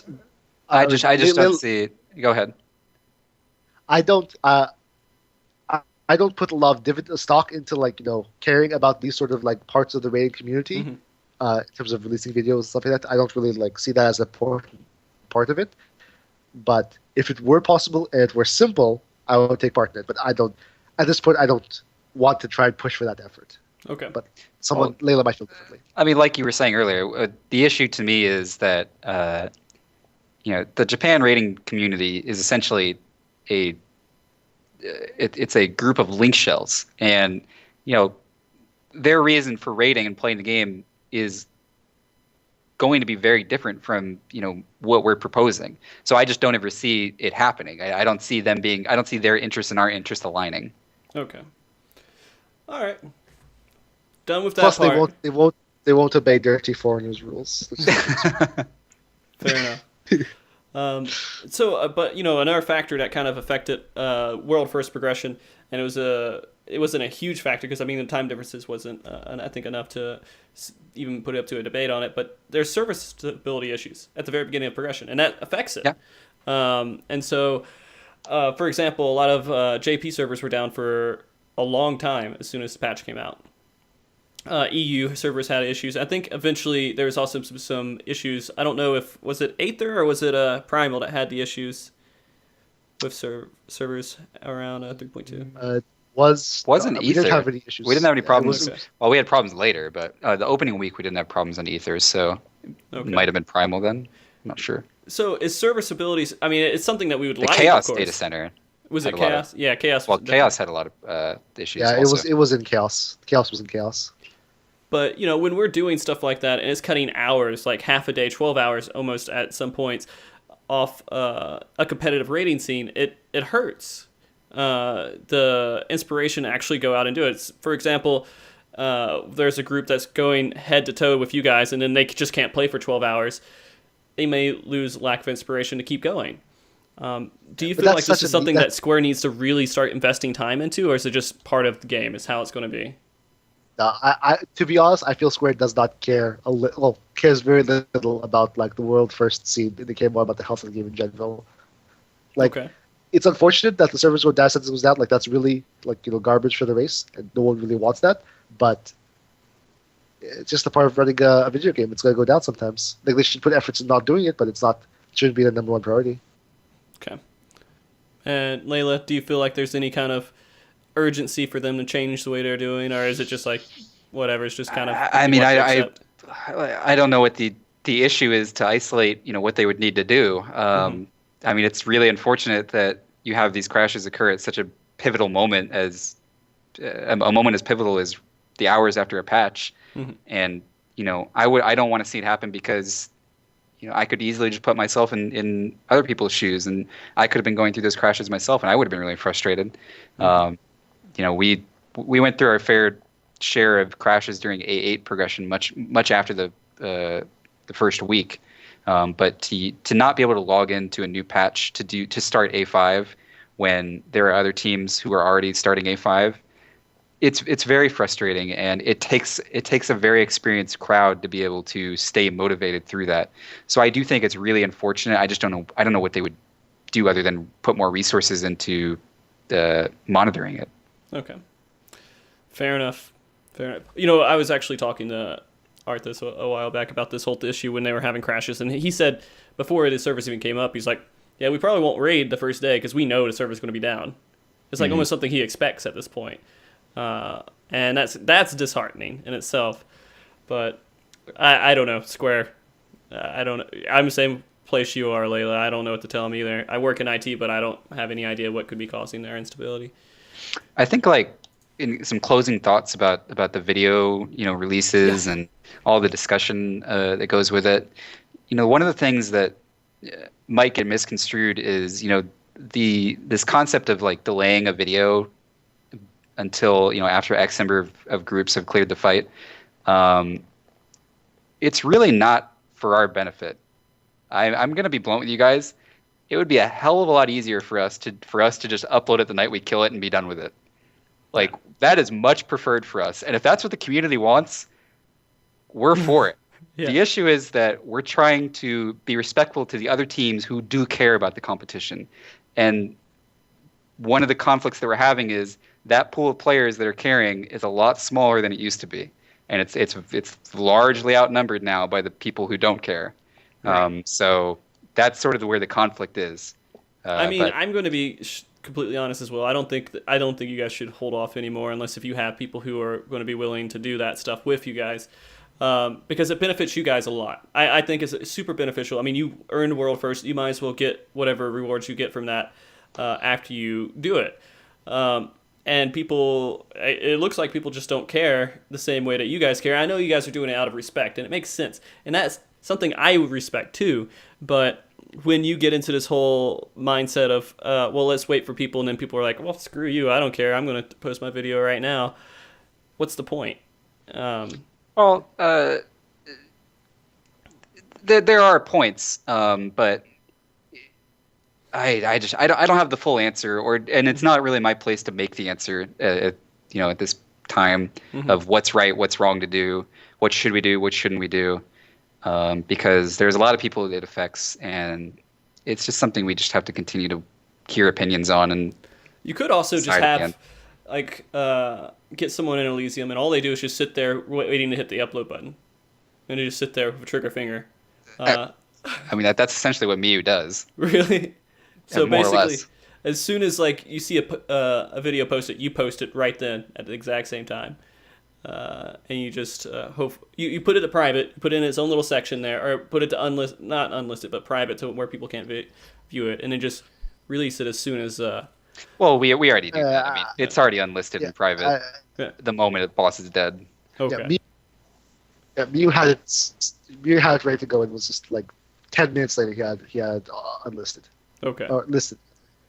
I mean, that's good too, because if you had a difference, I mean, people at least in NA, if you have a difference between watching something in JP or NA, then you're going to watch the other one. But I mean, it still hurts because having that first few days of even JP looking at your clear is kind of useful too. But this is coming from a YouTuber kind of perspective. I'll be very blunt. Views are not a part of our discussion for us. It's not a part of the equation. It was strictly designed to not affect the race negatively. Okay. That was the only thing that was ever discussed about like deciding about when to release videos. Yeah. Views happen or they don't happen. You don't. It's timing doesn't really. I mean, it can affect your view count. That is objectively fact, but the amount of views, the overall amount of views that you're going to get over the following year is more so going to be based on everything around the video. The maybe I guess you could call it notoriety that goes with a video, or maybe the accomplishment itself of it being like a world first clear or something. The farther and farther you get, that release time matters less and less. Okay. I explained very poorly what I was trying to say, but it's okay. It's okay. People will follow along. Yeah. I'm pretty sure everybody kind of should have it by now. If you guys don't have it, feel free. I will gladly put my 2 cents on it too and throw it out there, and Layla will be happy to kind of go in there and talk about it some more. But yeah, I think overall it's just what you're pretty much saying. Whatever the community wants is something that you guys will be part of. Whether they want it to an quicker extent. or less. I mean, yeah. Just don't release your video at all. That's what the community wants. What we're trying to do is we're trying to do what's healthy for the game, because doing something unhealthy for the game and the community in turn affects us negatively, because we play the game and we play it largely for the community. So it'd be like me. I do a podcast on Final Fantasy 14, and if I came up here every day, I'm like, man, this game sucks. It's stupid. Yeah, I hate exactly. This. Like, what am I doing? I'm detracting people from my audience. Why would I do that? And if they don't want to play Final Fantasy 14 and I discourage them from playing that, why would they come and watch my show that's about Final Fantasy 14? Yeah. So, I mean, I'm not going to say, oh, this is the best game in the world, but I'm going to have a show about the game, and I'm not going to sit here and just drag it through the mud. That doesn't make any sense. Hey, Chyea, how you doing, man? Hello? How you doing? I do just see haven't you, heard your but yes, voice in a while. I wanted to hear it again real quick. No, I mean, this stuff Layla said succinctly, and I don't really have anything to add. Yeah. I'm just so far off the topic as a person that I don't.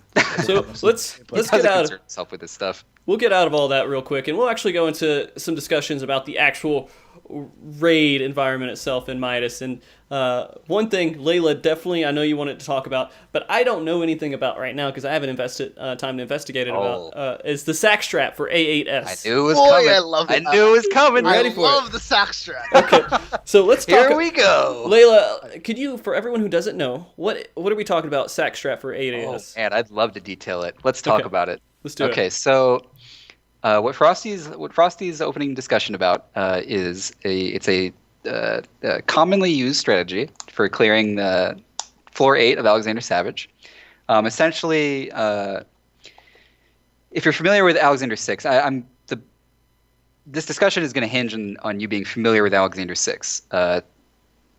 There's a mechanic called compressed water, and what compressed water does is after 20 seconds, I think, compressed water will explode, and everyone in the explosion radius soaks the damage with you.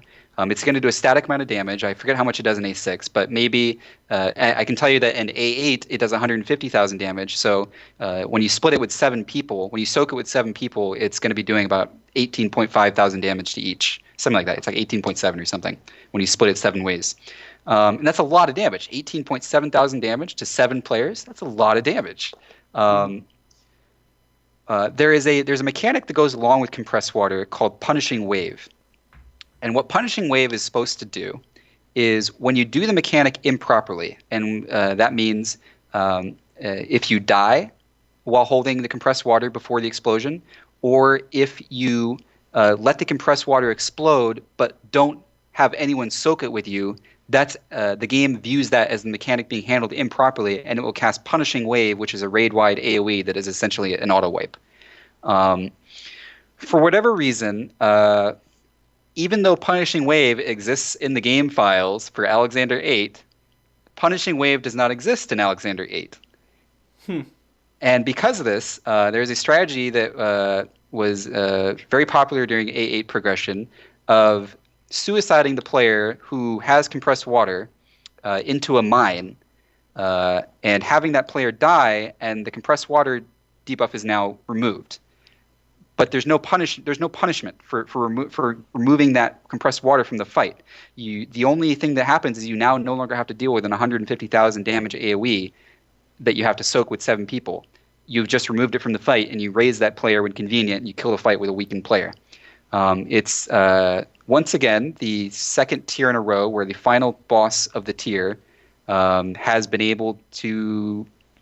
You've been able to utilize a strategy where you suicide players to bypass mechanics, and that's really unfortunate. It sucks. I mean, that's like pretty much you're taking away difficulty that could be there by cheesing mechanics. It seems like you're cheesing the mechanics.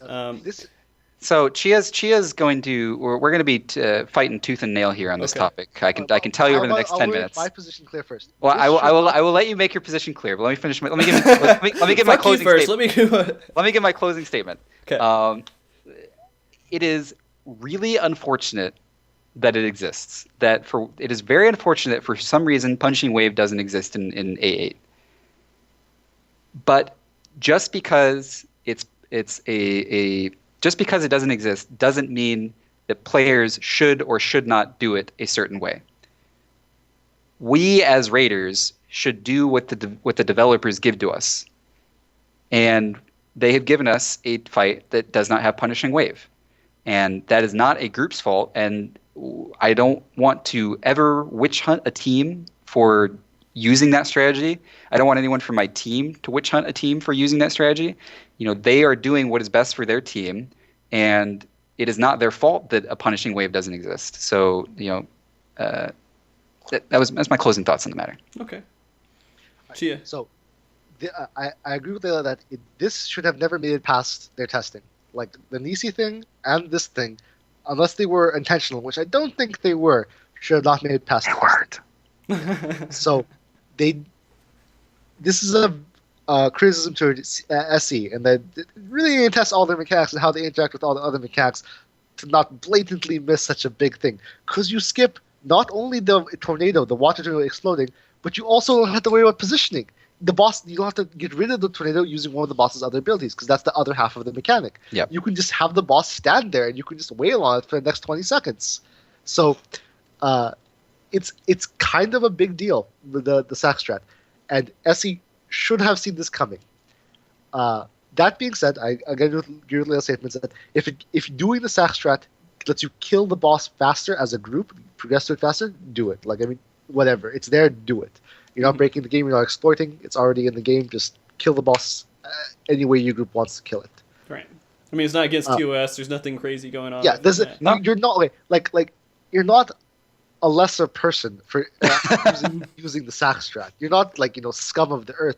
You just want to kill a raid boss faster, and it's in the game there for you to use. So just do it. The problem with it is that it exists in the first place, and the other problem I have with it is that SE refuses to change it. They won't fix it. If they changed it at this point, I mean, what's all the repercussions they would have to do? Who cares? Yeah, who cares? Who cares? It's like yes, people killed it with the sack strat. People killed it, but that they have to owe up to it, and they have to tighten their testing, and they just have to hotfix it. Just say, hey, we made a mistake. We didn't see this coming. It's fixed now. Do the fight properly. Like, that's a problem with SC's design and design philosophy. If it's in the game and it's broken, they're not going to fix it, and that's a problem.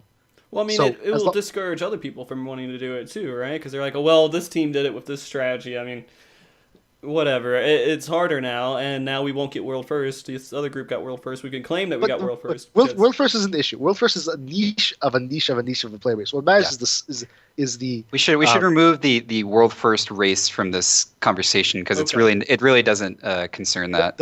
The problem is that the tier itself has, like, the fight itself has a pretty big flaw in it, and that SC doesn't do anything about it.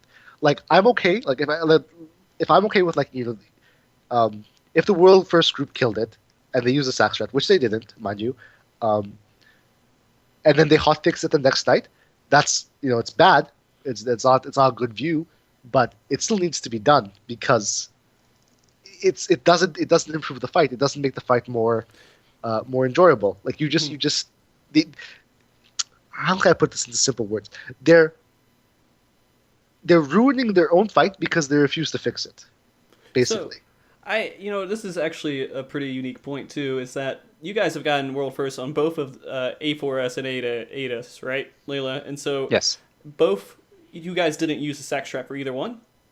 Well, we did sack on A4S on the final Pentacles. Yeah, we treated it. We did a different type of sack for A4. We essentially treated the final. It was like a bird face. Like, we essentially treated it as like the final set of Pentacles as an enrage. So we just threw players at the Pentacles. Well, that's kind of different, I think, in my own opinion, because you're not is a little bypassing mechanics, because it would It is a little different, yeah. It wasn't for the. It wasn't to the end of bypassing a mechanic. It was to the end of maximizing DPS uptime, which I mean, you can argue it both ways. To be honest, you could argue it positively and negatively. But your point is, yes, we've been a part of both of them. And both of these sack strats, were they discovered both on the JP side? I know the first one was. No, well, no. First, okay. We knew about both sack strats. Yeah. We knew that both sack strats were viable, but we chose not to go with them. Like, we had the concept in our head of sacking the Pentacles when we saw that you could take 2 per person, and we thought, yeah, that's possible. But we didn't think we would be able to muster the DPS in time instead of just going along the path that we are already taking, which is DC. So we thought it would be a faster kill doing DC than having to learn the sack strat, basically. Yeah. When Chyea's specifically highlighting A4, when it came to A4, it was a issue of we actually felt that sacrificing was inferior, and that ended up being a flawed mentality. As time showed, we eventually understood that no, this strategy is just superior. But during progression, we felt that it was inferior, so we chose not to do it. I think when it comes to AA, and one of the reasons why people should take so much stock, and I don't want to, I'm not putting Chyea on fire right now, but or putting him in the hot seat. But I'm more highlighting how sound the things that he's saying are. Excuse me. One of the reasons that you should pay attention to what she is saying and listen to it is, this is somebody who is currently utilizing the A8 sack strat. I like it. Like it's a good. He loves it. Yet he understands that it shouldn't be there. Right. And so let's get into this a little bit more about testing this content overall. I have no clue how they test their content. I don't know. I assume they have their own in-house team. We only have a small bit of knowledge. Nobody, I think, outside of their inner circles has the full picture. Right. But, we were talking a little bit, Layla, before the show. There's a wealth of people who could help them test their content. Yeah, but they don't want to involve the players, though. And they're not going to be like Blizzard, where they get the PTR and stuff like that, because there's only 4 bosses. And they don't want people to, ruin the surprise beforehand. So they're not going to invite players to do it, and they need to do it in-house, basically, unless they have. But would it really be that bad if they did? No, it would. It would not. But again, this goes along the language and cultural barriers. SCJP is not going to reach out to the North American players to test their content for them. As relations stand right now, yes, there's no real bridge of communication that's established. Well, I mean, I think there could be a much better bridge there, but I think I don't know. It really comes down to what amount of testing they're doing in-house with the rig gun, because there's like we're gonna get to in a second about the A6 bugs, where there's really egregious errors in the way the fights are designed that are not being that were just missed, just straight up missed. Well, let's hit it. A6S. I mean, right. How long did you guys hit your head against that? Before we begin, sure. I didn't settle something with Layla. I thought Layla was wrong. That it wasn't bugged. Well, actually, no. I knew it was bugged, but not because of the reason Layla was talking about. What, are we talking about A6? Yeah, we're talking about A6. Yeah. So go ahead. Okay. So we have a link shell of Raiders, and we were talking about A6 for 12 hours straight about how to do the thing. I thought there was some fucking crazy esoteric, like absolutely maddening way to do crashing water that everyone was getting wrong, like even our group was getting wrong, and then we just couldn't figure it out, but it was just bugged. It was just straight bugged. So and we actually had a method and a strategy to make the tornadoes literally disappear. We could consistently make them disappear when we wanted them to, and we knew that was a bug, but we didn't realize that the passing to the other person was a bug. Okay. So go ahead. That's like the biggest bug though that you guys ran into. Well, I mean, I guess it's huge. It's gigantic. It just kills you. Like for no reason, it kills you. So it's one of the things the bug that Chyea was experiencing. Chyea and I were in separate raid teams this tier. I don't know if everyone understands that. We were teammates in the past. We're now in separate raid teams, just because of the way things worked out. No real reason other than that. And their team experienced a different bug than our team experienced. There was actually 2 bugs here working in play. You had one, and both of them were completely detrimental to progression. Yeah, like it was ridiculous. Both of them did not allow you to progress through the fight. Chyea would have his tornadoes not spawn, so you can't survive Ultra Flash because you have nothing to freeze. You have nothing to freeze to hide behind, and our group would just have the water explode and cast Punishing Wave for no reason and instantly wipe you. So it's 2 game-breaking bugs. Mm-hmm. So, I mean, right now you guys are the QA team.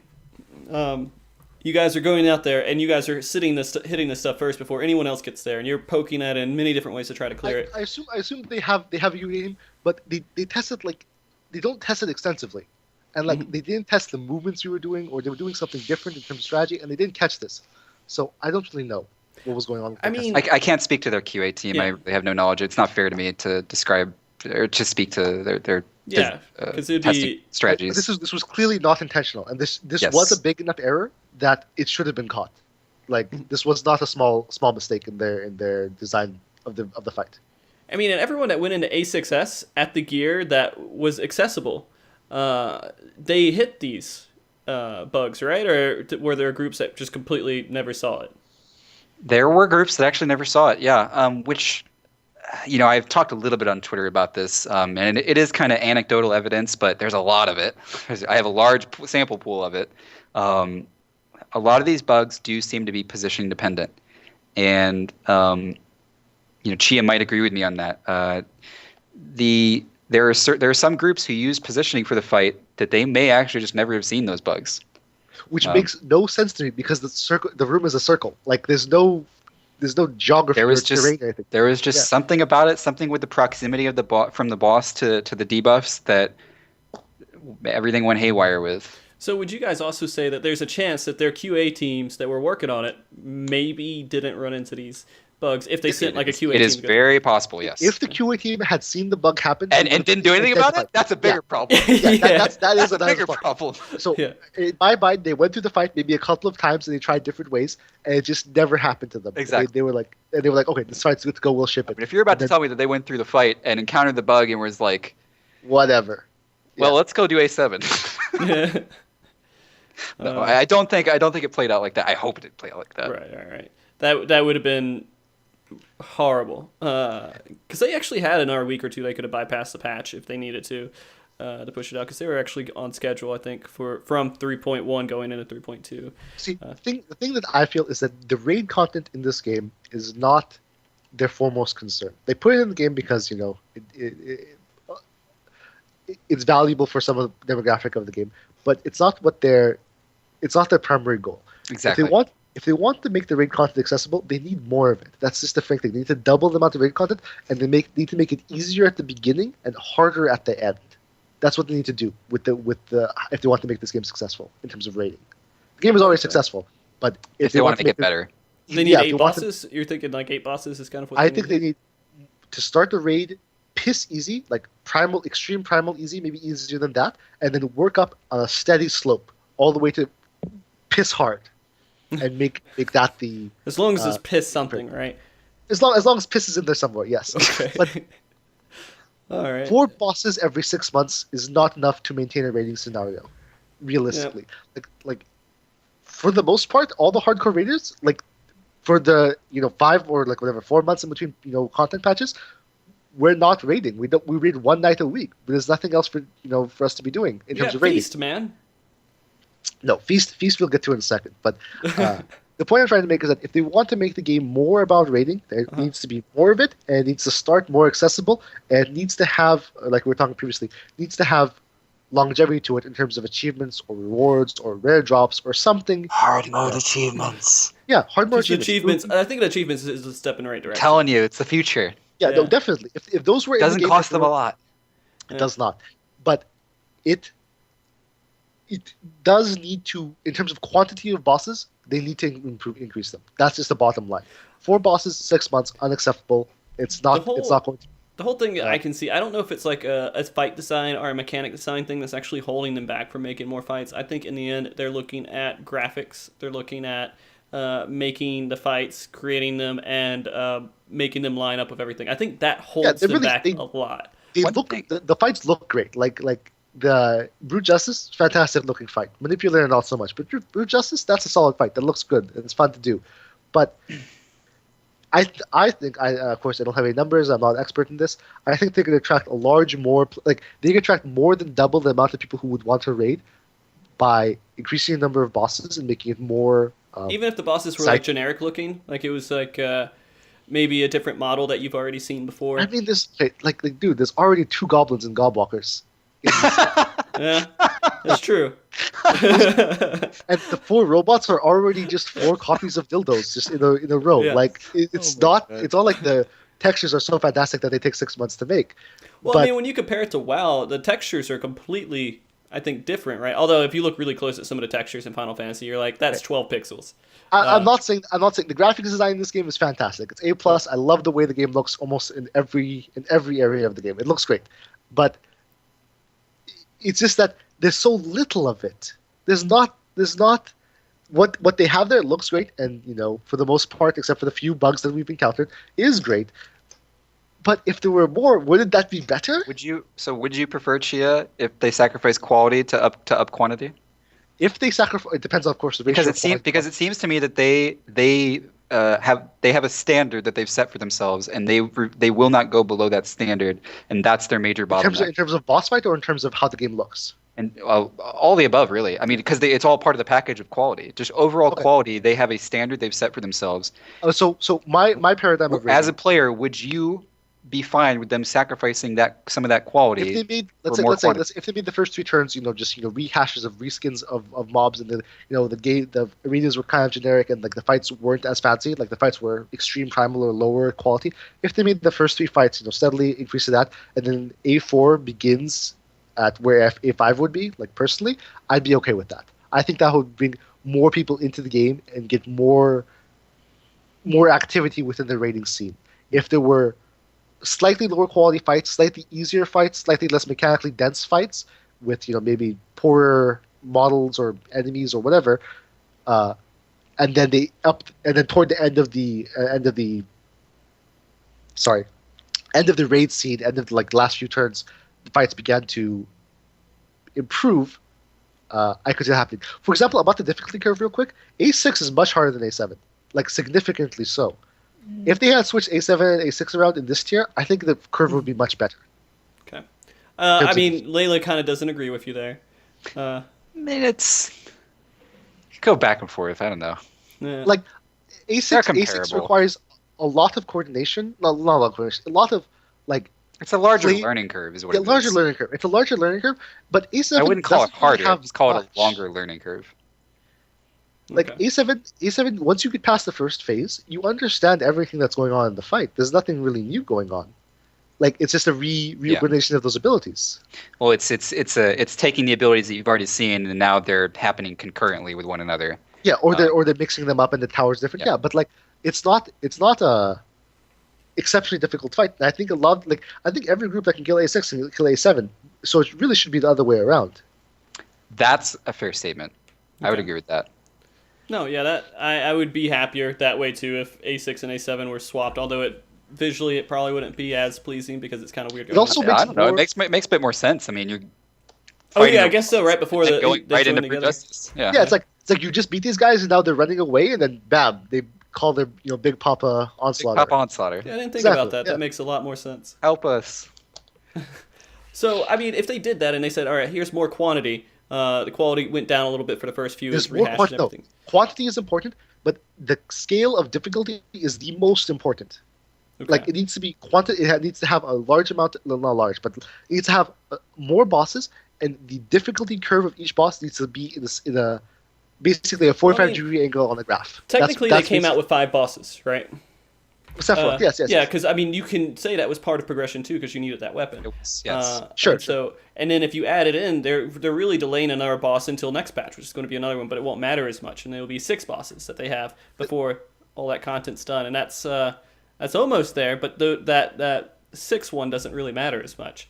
That's fair. You can assume Sephiroth is A5S light. Like that's where the real content begins, and then you go into A5. That's a fair statement. Okay. And so I think it's harder for people to kind of see that too. But they also take their content and they spread it out into so many different forms of content. It's not all raiding. They have like all these little niches, and they're like, it'd be kind of cool if we threw this into this world. Now we have Lords of Dominion. Yeah. Good. Listen, don't mock Lord of Verminion. Oh no. Listen, I'm a lady of Verminion, I'll have you know. Have you ever been able to match somebody in a ranked match? Well, like twice, but I played a lot of Verminion. Okay, the way they designed it, I mean, there's issues with how they designed Lords of Dominion. the fact that you get to queue in the zone and you cannot leave the zone, like, please. It needs to be like triple triad. Like I walk up to somebody, I can play somebody in triple triad when I'm queued up for something. Is that just their way of trying to keep the gold saucer populated by restricting us to sit in the gold saucer to do these games? I sit in gold saucer while doing the feast because I'm waiting on the queue for it. I'm like, well, what can I do while I'm waiting on the queue? I'm gonna go hit this tree for a while and get MGP points out of this minigame because it's the fastest way to do it when I'm queued for something. The problem with the stuff they implement, aside from rating, is that most of it is good. Most of it is quality and some of it's garbage, but they don't implement it in a way that's meshing with the rating system. Or it's not meshing in a way that's more cohesive or with all the other assets of the game. Take Diadem, for example. Diadem is so much potential. I'm going to be honest. I forget about Diadem. I really do. I forgot it existed. Yeah. They're going to update Diadem for 3.3. They're going to. Like that's what they're going to do. But there's so much potential in the Diadem. that's just wasted because it was just so poorly designed. So Well, it feels very rough. Excuse me. it feels exceptionally rough. It feels like the point of Diadem, like all you do in there is go in there and kill mobs. The mobs don't even have mechanics. The sad thing is, when they get this content that doesn't work, they update it. They add more stuff to it, and it's more resources for something that somebody doesn't want to do. Exactly. And that kind of frustrates me a little bit, but I mean, that's a whole different ballpark. I mean, if they update and they add a new patch of Diadem, am I really going to want to go in there? Is that just the only way they can make me go in there is if I have to grind for it for some reason? No, they have to change the way to change the reward system works in Diadem. They need to tie brass spoils, the currency, into the objectives you do. Every time you finish an objective, you get a brass spoil that makes people move around wanting to kill different monsters or gather or whatever. There needs to be different triggers for the way monsters spawn, and it needs to be people getting consistent loot instead of just rolling. Yeah. Like, there are ways to fix Diadem and make it more interesting and make it more profitable for people involved, but it's just so lazily done that it doesn't. We'll step away from Diadem for right now because we're going to go way off topic if we continue on that track. So, I mean, there's a lot of things in raiding, and we'll get back to kind of the world first kind of stuff here because we went a little bit on a tangent for a while. That's true. But we kind of need to get back on track. We were talking about the bugs. In raiding and how they the bugs, right? And how they weren't hot fixing them and that stuff. Yeah, okay. And I mean, and how that affects you guys is that you guys actually turn into the people who test it for them so they can hot fix it for the rest of the raiding community, basically, right? No, I don't mind that. I don't really exactly. Like, it's part of what there's going to be bugs in everything they do, and that's fine. Like, that's okay. But the fact that some of the bugs they just won't fix, that's what really burns my britches. Burns your britches. Yes. The fact that the strat is well known and like they're not fixing it, that bothers me. I don't care that people aren't using it. Are using it. Use it, please. Use it. It's good for your group. Just get the kill, please. Yeah. But SE, fix it. Okay. Make the game better. Just fix the bugs in your game. All right, hire K-pop. Well, let's do that.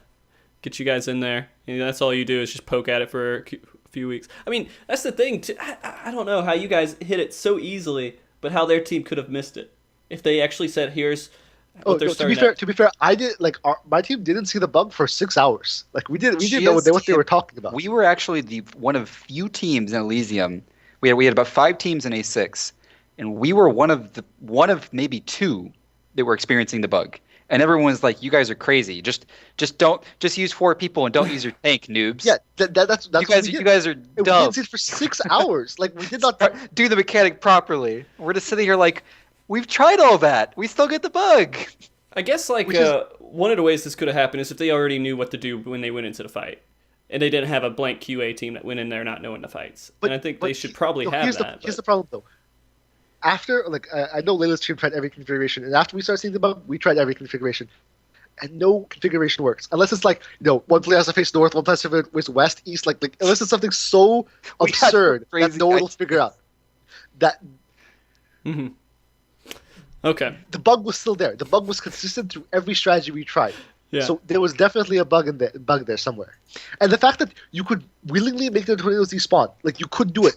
You could run away when it went to 0, and the tornado would not despawn. That is a bug. Wouldn't spawn. Wouldn't spawn. It would not spawn. If you started moving, the moment the water exploded, if you timed it right. The bug that she's talking about is the bug that actually popped up on Reddit a few days ago. That bug has actually existed since week 1. Where you Sakuchi with the damage. Yes, that's exactly it. With the Sakuchi bug that people saw on Reddit, that's the bug that she is talking about. It's been there since week 1. Yep. It's just ridiculous. Well, Sakuchi probably makes it easier. I thought that it was gone, so that's why we haven't been talking about it. I thought that the hotfix that they did week 2 addressed that as well, but apparently it's still a thing. That's why I still say in the raid call, stand still. I still say that, just so that people don't move. Mm-hmm. All right, we're going to jump into some questions here to kind of get into... We have a lot of questions. I need to ask you guys real quick.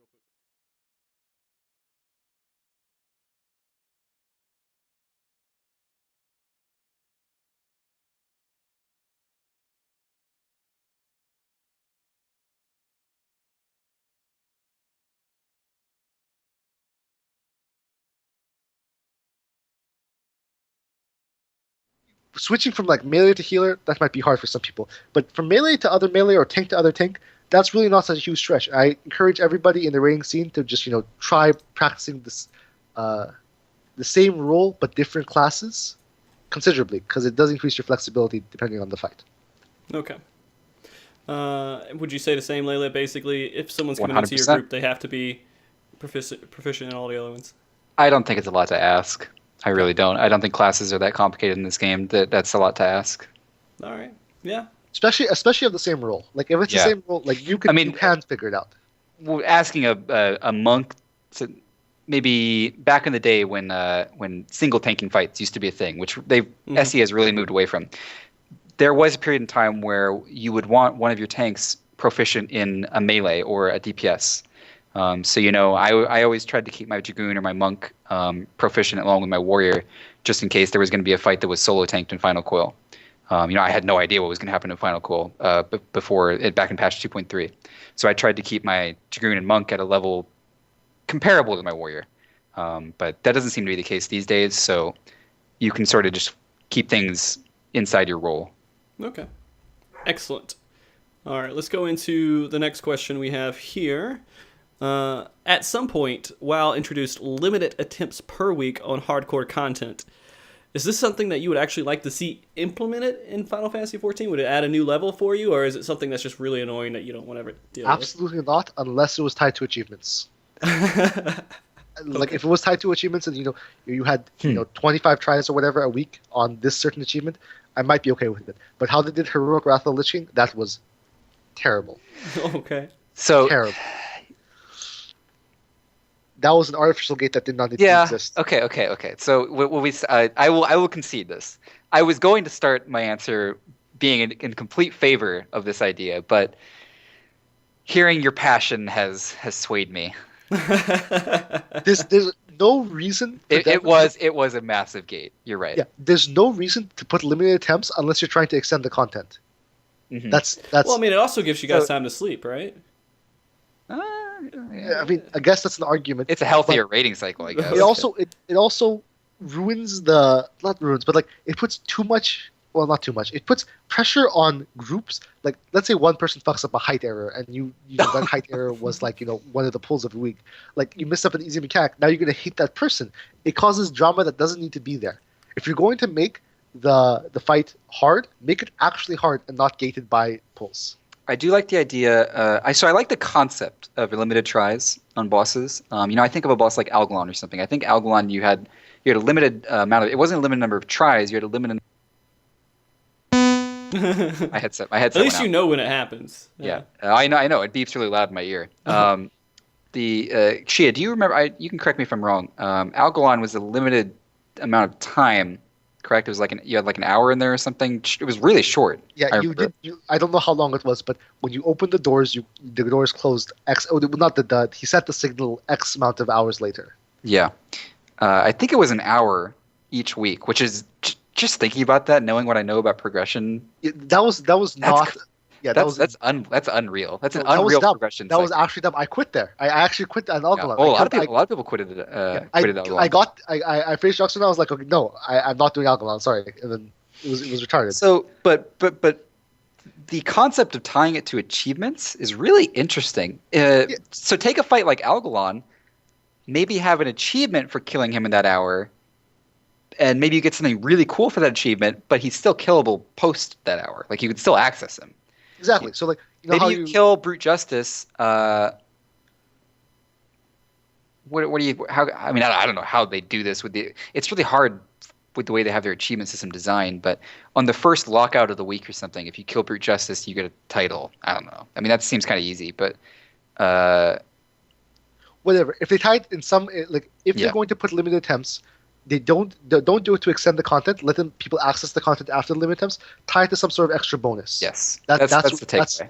That's the only way Go ahead. That's how I'd be comfortable with this concept. Otherwise, I severely dislike it in terms of the way they would design a game because it seems completely just like, hey, we want this content to last longer, so we're only going to allow you to do 15 pulls a week. Haha, like that's it. That's all I see from it. Okay.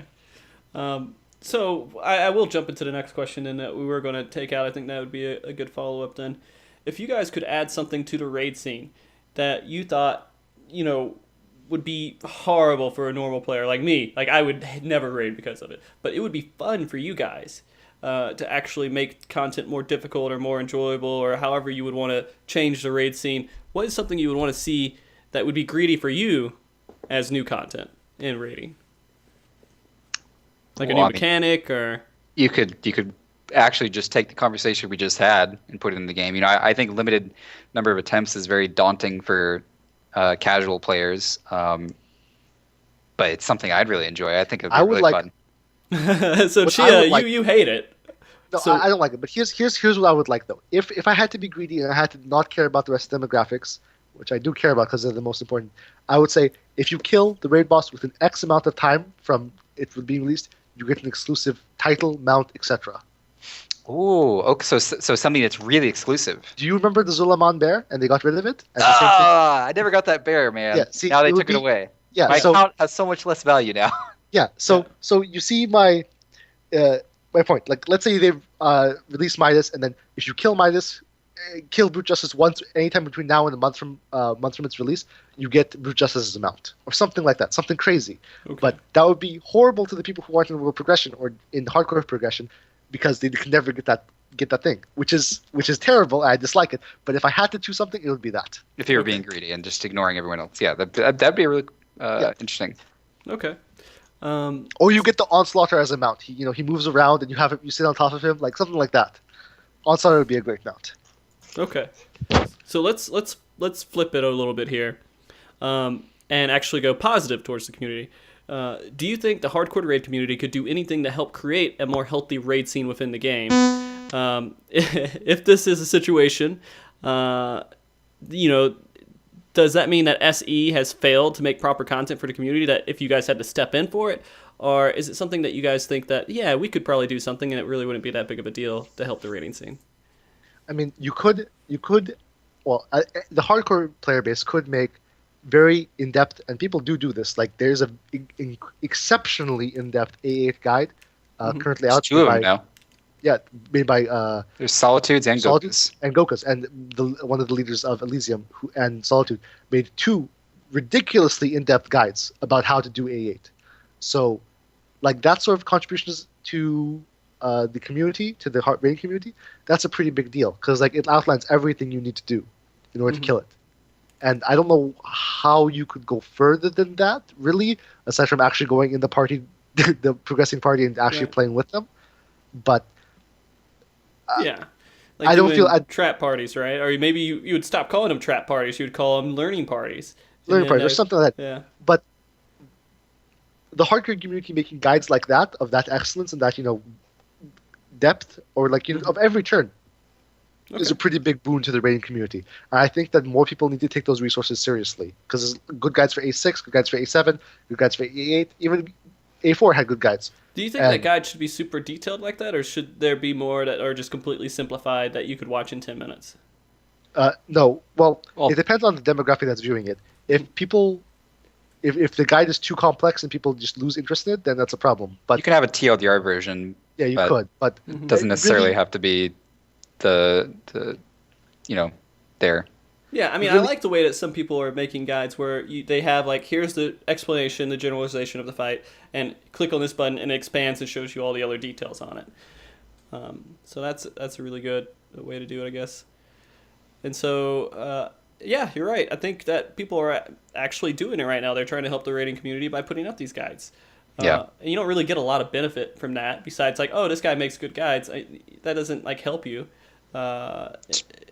Overall, like, you're not making a financial gain in the most part from that stuff. It's just something that you're doing. There's no financial gain in Final Fantasy. No financial. I lose money every month doing what I do right now. Let's just clear the air. Yeah, especially in the world first progression rating. There's nothing. We did it because we enjoy it. We did have a chance to get sponsored by Papa John's, but that was fleeting.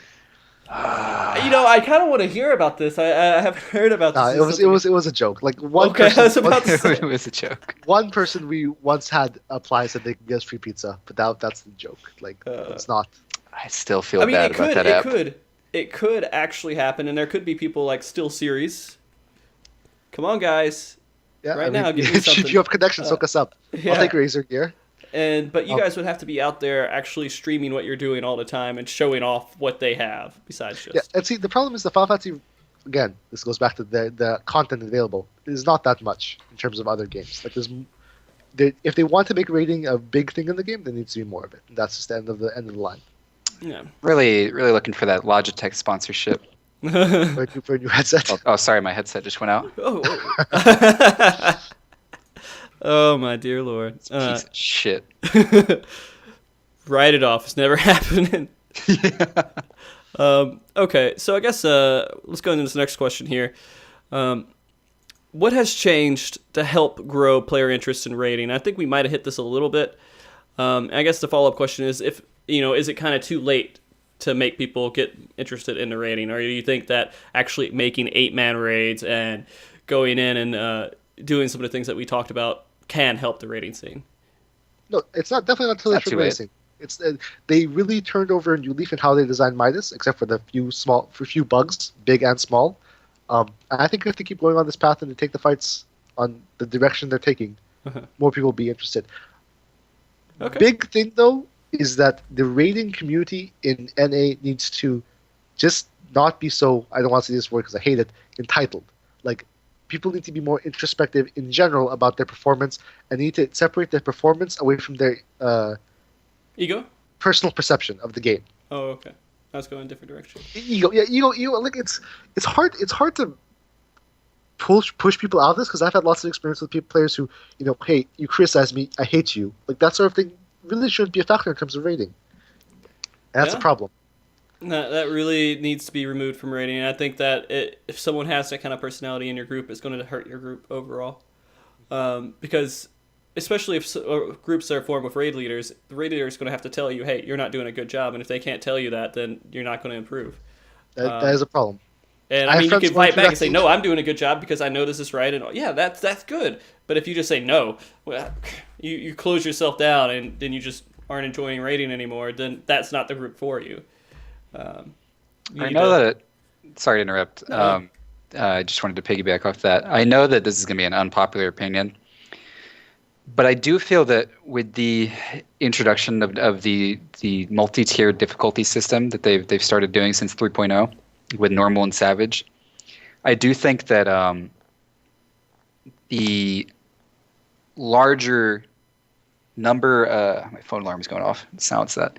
The larger number of players actually trying Savage mode is smaller because they have a normal mode that they can go through to experience the fights in the story.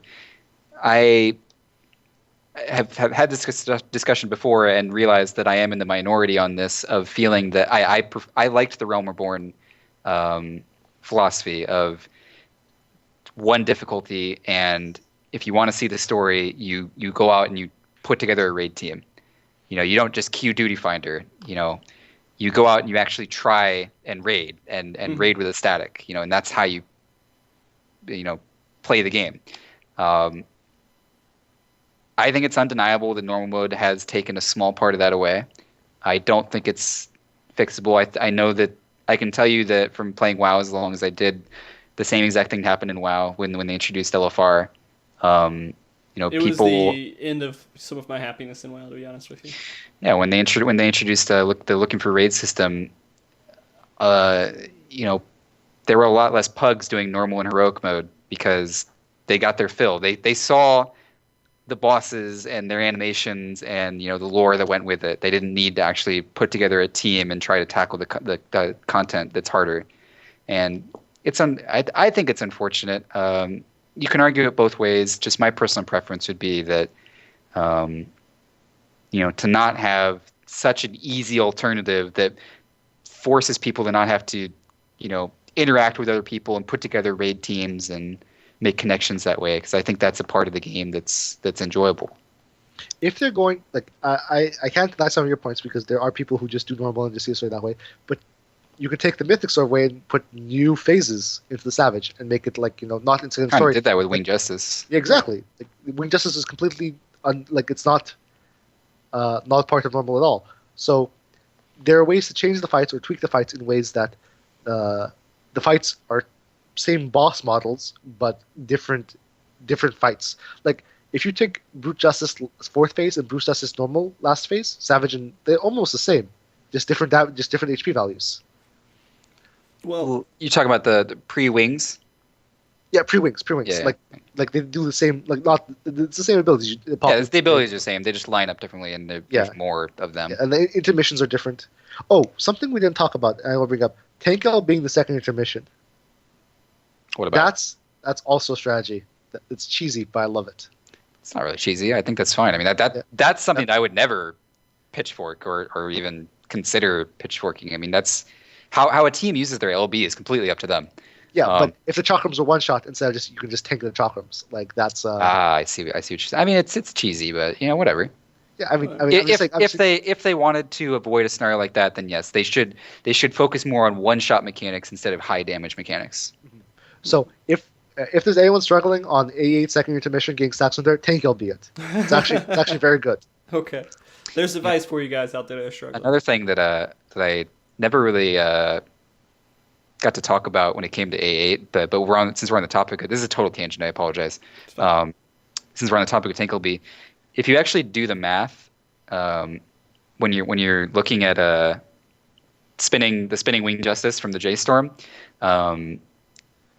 it's arguable that if Mighty Guard gives you 2 rotations that you normally wouldn't be able to live through, it's going to beat Blade Dance. But those have to be the last 2 explosions. Yes, like, it has to be. You would have had to die to the next J-Wave explosion, and a Mighty Guard makes you survive. Mighty Guard lasts 15 seconds. For some reason, and I don't understand why this is, by the way. Tank LB lasts 10 seconds, and the Mighty Guard lasts. Tank LB 1. Let me outline. Go ahead. Shield Wall lasts 12 seconds. Mighty Guard lasts 15 seconds. Last Bastion lasts 10 seconds. That is a pretty strange thing. Why? Anyway, it's crazy. So do tank LBs have different timers on them? Yeah, they do. But there's just something. I don't know why I even brought that up. Just something we were talking about, like late in the prog, of do we want a Blade Dance or do we want a Mighty Guard? And everyone defaults to Blade Dance, but if there's a team out there, maybe consider Mighty Guard, because it mathematically, if you would die to the next J Wave and Mighty Guard will let you live, it will kill the boss. And kill the boss. It will net you more DPS. Okay. All right. So I kind of got lost on our last question. Total tangent, I apologize. No, it's fine. And so just stole the podium. All right. So it's not too late to make people still interested in raiding, and I think that they're doing a good job going forward with Midas. They just have to clean it up a little bit. I think maybe get a little bit more QA in there. So another question people kind of had on Reddit was, each time you guys actually clear content, what does your group do to pass time within the game? Or do they just completely raid log and venture out until the next raid tier? Tree of Savior. I know what Chyea does. We know what Chyea fishes. Okay. It goes for achievements. Well, it depends entirely on the individual. Some people, like in my team, some people just raid log. Some people do alt groups with their friends. Some people like PvP. Some people fish. Like, after prog is over, the sense of being a group kind of diminishes, and we just talk mainly about group related stuff. We don't hang out all the time. Mm-hmm. Okay. Go play Tree of Savior. Yeah. So I'm going right after this. Yeah, and so we'll get into that. All of its laggy glory. Well, okay, so you go through the game and you just do whatever until the next raid scene. You kind of just make ends meet, and it doesn't really matter after that. You guys put a couple of weeks of really hard progression, and okay, relax time. Margaritas. It really boils down to just we raid hard, fast, and then we put the brakes on for a while. Okay. All right, so let's pull up some viewer questions here. Now that we're past that point, and this is one that was asked a little bit earlier in the show. Grandorg, he said, by the way, if I missed the question already, how was the first impression of the Gavel phase when you guys got there? How was your first impression of it? I can tell you my group's impression of it was we were very perplexed the first time we saw Gavel. We actually, so the difficulty was the difficulty was getting the gavel. Seeing gavel was one thing. Getting the gavel with 8 players alive so that you can have all the information you need was another. We got the gavel many times with like 2 or 3 players alive, but you don't have anywhere near the amount of information you need at that point. Because what you need to be able to understand gavel is you need to have 8 players alive so that you can see every individual player's debuff. When you only have 3 players alive, you're seeing debuffs that may or may not be true, because they're only on that player because there's nobody else alive to put them on. Mm-hmm. So the first time we saw gavel, it was like, oh, this is interesting. I wonder what this is going to be. Then when we actually got there with 8 people alive and we got the data that we needed, it was really fun to dissect, I'll be honest. There were so many theories being thrown out, and I should have busted out the whiteboard for it. I really should have, because it's a perfect whiteboard opportunity. Mm-hmm. But I remember we zoned out because our timer expired, and I think we just sat in the hinterlands for 45 to 50 minutes just talking about what gavel could be. And we didn't zone back in until we had a plan. And I give all credit to Vana, the scholar of my team. Vana had a crackpot theory of how gavel worked, and there was really not a lot of basis for it, other than the only basis we had for going with it is it's the only way the mechanic mathematically makes sense. And we just hinged everything on Vana's prediction of what it would be, and it ended up being correct. So nice. Vana the god. Vana the god.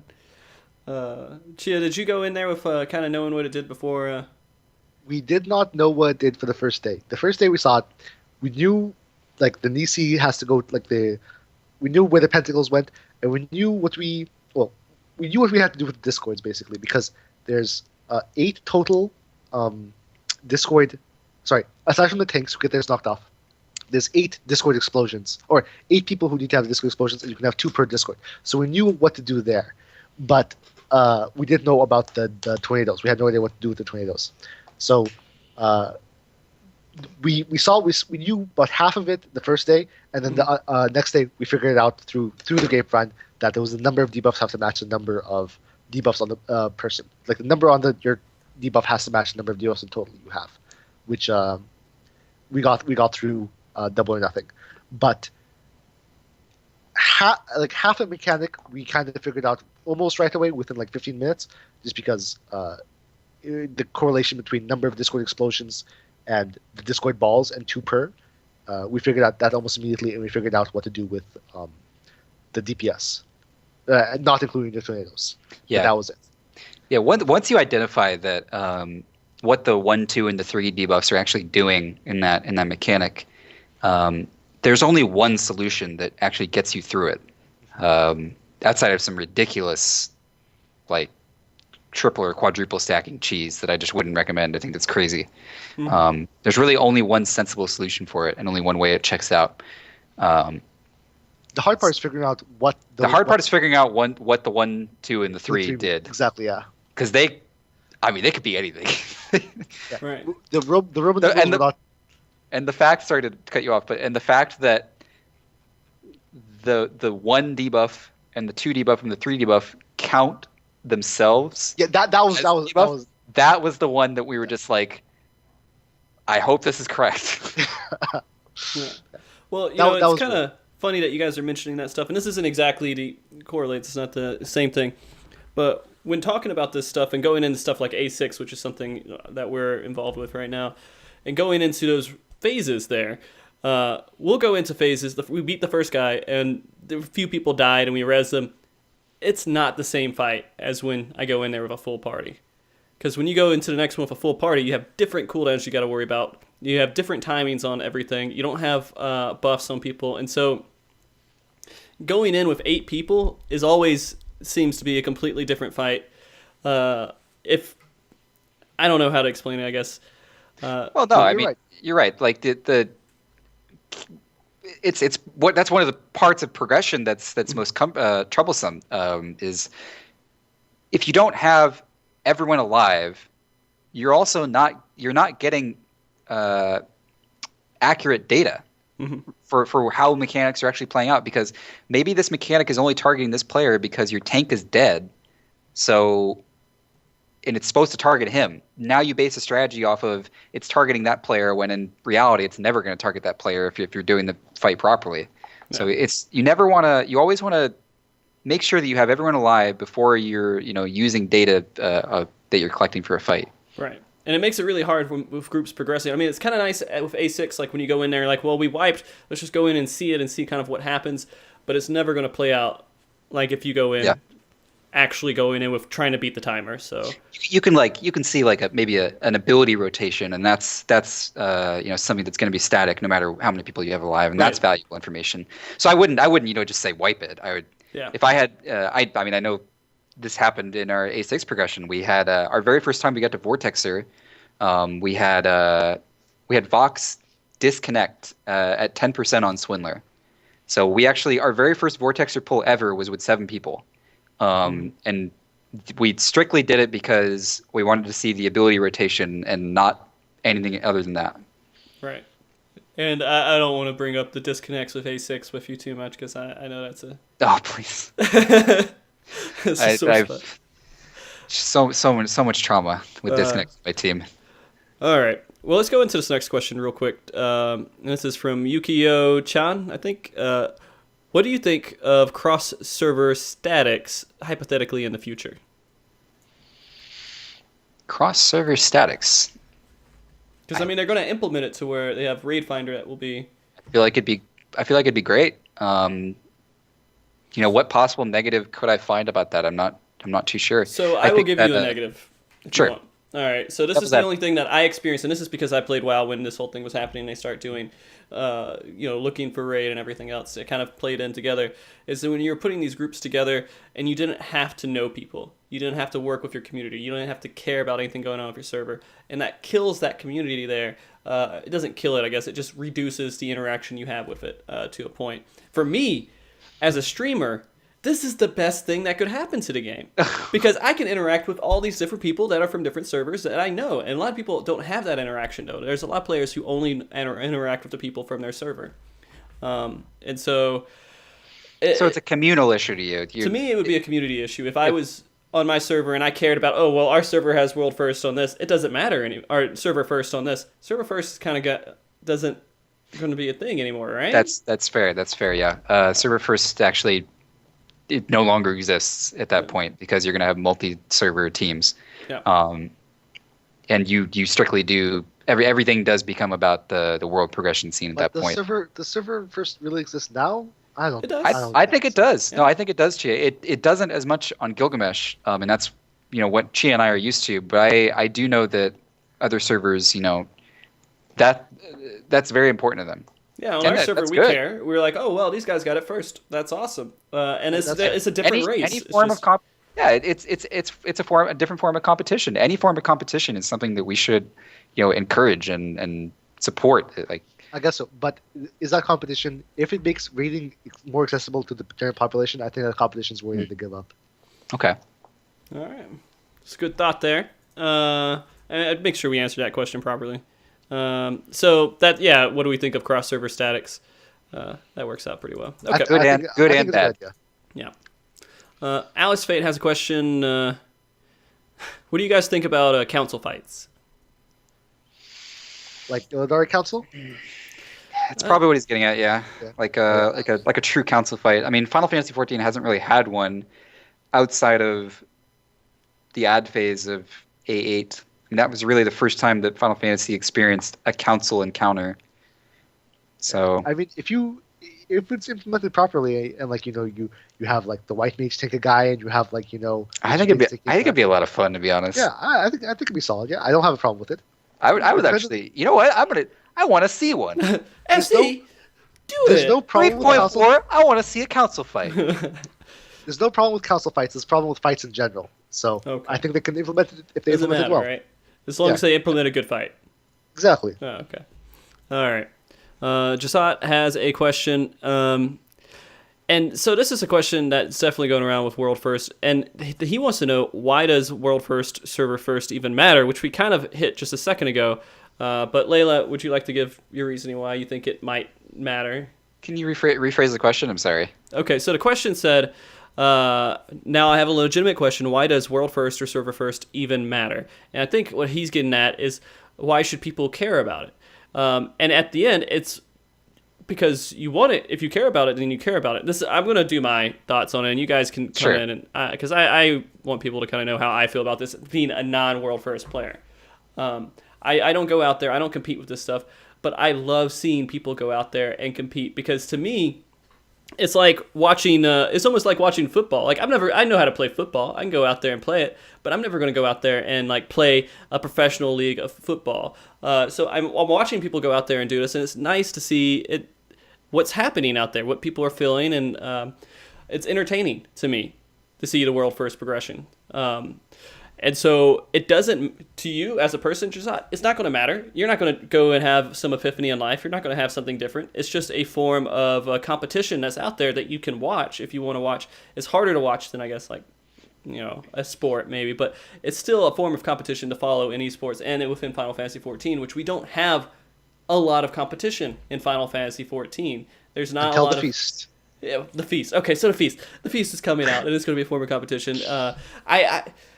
I can't go off. I will spend the next 5 hours talking about the feast if I keep going about things I don't like about it and things I do like about it and everything else. But I feel like this adds in something to.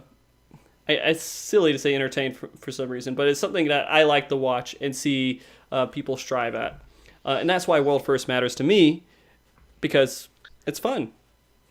All right, Layla, do you have anything else? So yeah, I mean that's all, very well said, and it's great to have your opinion on it. I can tell you from my viewpoint, it really doesn't have to matter to anyone. What it is all it is. It's an outlet for people to have competition, and it's nothing more than that. It's just an outlet of competition for people who are interested in competition, and There's no real importance other than that. Yeah, I mean, if you're also talking about why it matters in game, it doesn't matter in game. There's no reward from it. There's nothing you're gaining from it besides doing it and achieving it. Chyea, do you have any other thoughts on that?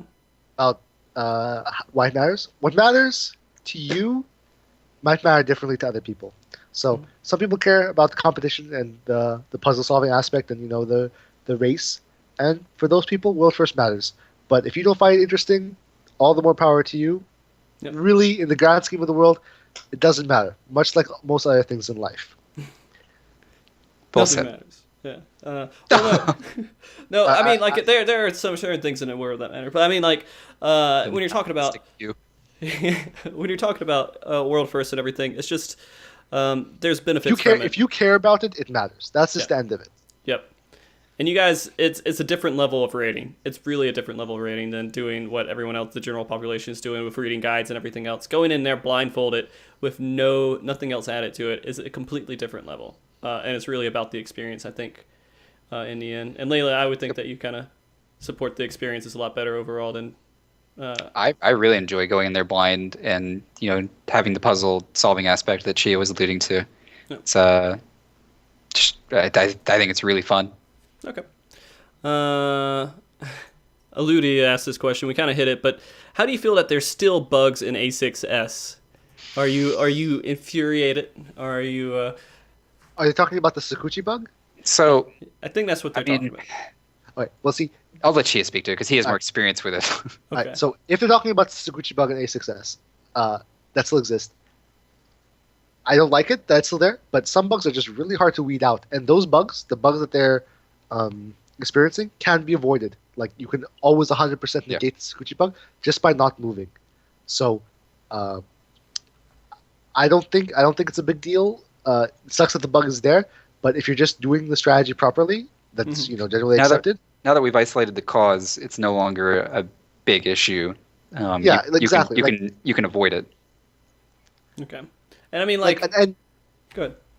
An engine doesn't run if you pour sugar in there, so don't pour sugar in your engine. That's the concept. A bug. I mean, they should be able to accept sugar or tell you, it's the wrong thing, spit it out, right? If you do something that's okay, again, this is not, it's a poor analogy, but the point is that you could easily avoid it just by not doing this specific thing at the specific time to break the game.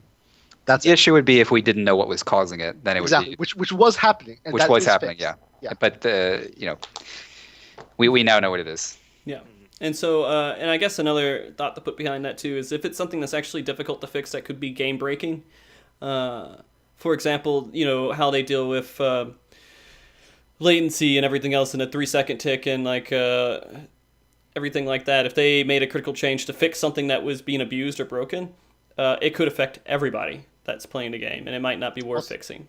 Also true. There's some things they can't fix just because it's too ingrained in the engine of the game. Yeah. But they've done in terms of A6, they've done a fine job in fixing the bugs that were most common. And Okay. it's unfortunate that there is a bug, but there's nothing they can do about it. All right. So we have a follow-up with Jesset real quick. Oh, sorry, Layla. You want to? No, it's not super important. Sorry. I was just gonna say all we can do is just whatever bugs we find, just continue to report and move on.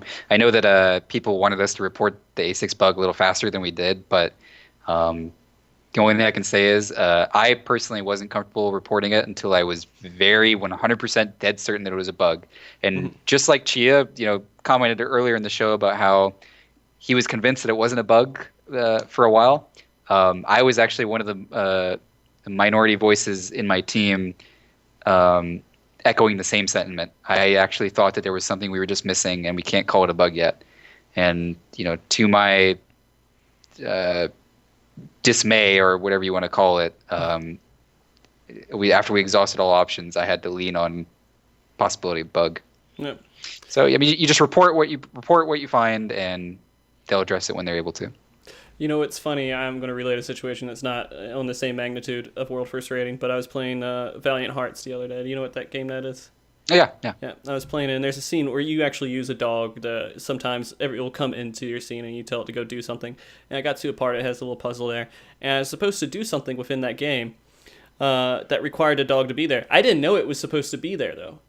And so I'm spending 30 minutes going around this room trying to figure out this puzzle because I thought I'm just missing something. And I could have cheated. I could have just said, let me check and see where the hint is. Let me go check and see what's going on here that I might be missing. But I didn't want to do that because I wanted to achieve victory in that puzzle without having anything else figured out. But in the end, it was a bug that was screwing me over. And it is what it is. And eventually you say, all right, well, I'll find out and it'll make sense. But it's important to approach it analytically because, there are many times in progress. One of the reasons I was so opposed just defaulting to bug is because this is not the first tier where it's felt like that. Do you remember? We have felt in previous tiers like the statement has been said in previous tiers, is this bugged? And my experience has been oftentimes no, you just don't understand it yet. So learn more about it before claiming bugs. That's why I was really reluctant this time to call it a bug. But oh well. What were you going to say, Chyea? Remember Savage 9, the lightning exploding? Like it would just explode? That's what you had to deal with in the fight? We thought it was a bug? Savage. Are you talking about the thunders being bugged? Thunders, yes. And were they actually bugged? Because sometimes they just, you had to read the log to figure out which one to dispel. Yeah, so when I did Savage 9, the only way you could figure out but it wasn't a bug. How to do the thunders was you had to read the combat log. It wasn't a bug, but it wasn't working as intended, and that was clear in the fact that they changed it when they did change it. But if you figure out how it worked, I mean that was their original intention. Anyway, that's a niche example. I don't know if that's entirely true. I don't think that was their intention. I don't think it was intended based on the combat log. Yeah, I don't think it was intended for us to have to read the combat log to get through. Figure it out. I mean, that was my first Savage 9 kill. We had to read the combat log to get through it. Okay. All right. So to clear up the statement earlier, Jesset is coming back and said, example of what he means is to say a complete pug group of raiders and only one person per FC or no FCs. So basically, it's a group of just a link shell group, I guess. They could possibly be world first or something, are on something, no one would know if they would never report it. And so I think that's because they probably just don't care about the competition, or there being a competition in there, and so it makes it a little bit different. If there is a mysterious cloaked group of extremely talented raiders out there who are killing the content just through link shells, I'd be incredibly shocked because of how intercommunicated the game generally is. Like, even if they kill it and they hang around the weapon in Ilshar, someone's going to post it on Reddit. Yeah, that's the thing. Spoils of your clear generally find the public eye. Also, they do tell, like, Yoshi P does say who kills it first every live letter subsequently after the patch. Did he do that this patch? I don't know if he did this patch, but they did it for Gordius. Okay. Sindoff, question for Layla. What was your group's thought process and decision making when it came to your ball strat during Onslaughter and 88S? And did you know at the time that missiles from Onslaughter removed the stack? I'll answer the second part of that question first. Yes, okay. We knew.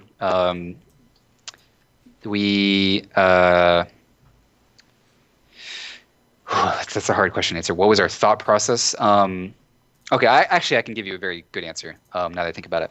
The thought process was to make a strategy that is very intuitive.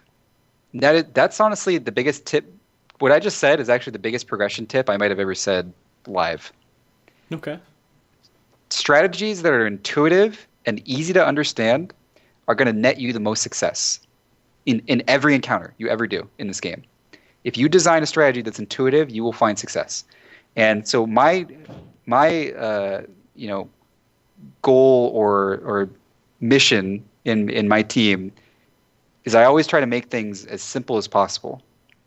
And I personally feel that the ball strategy that we concocted is very intuitive and easy to follow, because you're not ever concerning yourself with the debuffs. You're actually just concerning yourself with, do I have a tether? Do I not have a tether? And I think that's a very intuitive and simple thing. It's a simple thing to check in your mind. So we're gonna have more successful pulls because of that. Okay. Give me an update. What's the strat without using the tethers? Do they just walk into higher? So because of the way that Final Sentence works, where any damage you take removes the stacks, because that's how Gavel functions. Yep. You can apply the same thing to Onslaughter, and you can have your raid stack on the main tank and eat 3 hydrothermals to remove all 3 Final Sentence stacks. And then the 4 hydrothermal just eats the healer. And the 4 hydrothermal eats the healer one. Yes. Okay. I guess that's pretty simple. But it's simple, but it's an excess amount of healing that's unnecessary. It also relies on you getting 3 hydrothermals, which in high DPS you may or may not get. Actually, I think you're always gonna. I think it's really hard. Like you have to skip. It's pretty hard to push after the first. I think you actually have to skip legislation to do that, because what we found out in these recent weeks is that when we didn't know this until recently, that the boss does not phase at least as early as Seed of the Sky is cast. Once he casts Seed of the Sky, he is guaranteed to go through his full ability rotation. Really? You see this guy in the middle of the Seed of the Sky that's followed by and then the Mega Beam afterwards. As long as he casts that seed, he is unkillable until the end of the Perpetual Raise. Oh, that's yeah. Well, you don't have to hold any DPS. We just kind of learned that about 2 weeks ago. So you have to kill him basically during legislation cast. So you'd have to kill him during legislation to avoid hydrothermals. So that's why DPS. Yeah, I don't know. Possible. I think it's possible with a gimmick comp. It should be possible. Okay. So Oakenfell asked a question. It sounds like there's a little bit of salt in there. Maybe I'm just reading it wrong. But question for the guest. Besides bribing crafters for food, pots, and 220 gear, what did you guys do differently to prepare for Midas compared to Gordius? What worked, and what are you guys changing in how you approach the next raid tier? For who? You guys, just to make it clear, did you guys go out there and bribe people to craft stuff? No. Okay. No. I'm wondering where that question comes from, because that's the way it's worded is very. It's worded a little. The way it's worded is very accusatory. Yeah. However, I will answer his question regardless. We have a system of crafters. We have a how should I call it? In-house. A network. That was the word I wanted. We have a network of crafters inside our FC, and one of the one of the reasons we established that is because we kind of knew how 3.2 crafting was going to play out. We knew that it was going to be a very large role in progression. So I think that there were a lot of benefits to the crafting system we made, and a massive shout out again to my FC's crafters that helped us out in 3.2 progression. I can't shout them out enough. There were things that we did well with the system, and there were things that we should probably improve upon for the next tier. The one thing that we were able to do successfully, we feel at least, is we were able to compensate them for their time in a pretty good manner. And that is a goal of ours. Is we want the people crafting for us to be compensated for their time. We don't want them just slaving away for no reason. Okay. Really, realistically, the easiest way to do the crafting thing for anybody is just to. Well, this is off topic. I won't talk about it here. We can talk about it on the crafting show. Okay. I'll get you on the crafting show. How about that? Yeah. But I'm a master crafter because I go for all the achievements too. So. Okay, I gotcha. I have no crafting at all. I can't do it.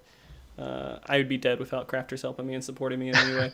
But I think Oakenfell is kind of talking about like the need for all the crafters. Like everyone had to kind of depend on crafters for gear and for going out there and getting food and all this other stuff that they wouldn't have time for, especially going for World First.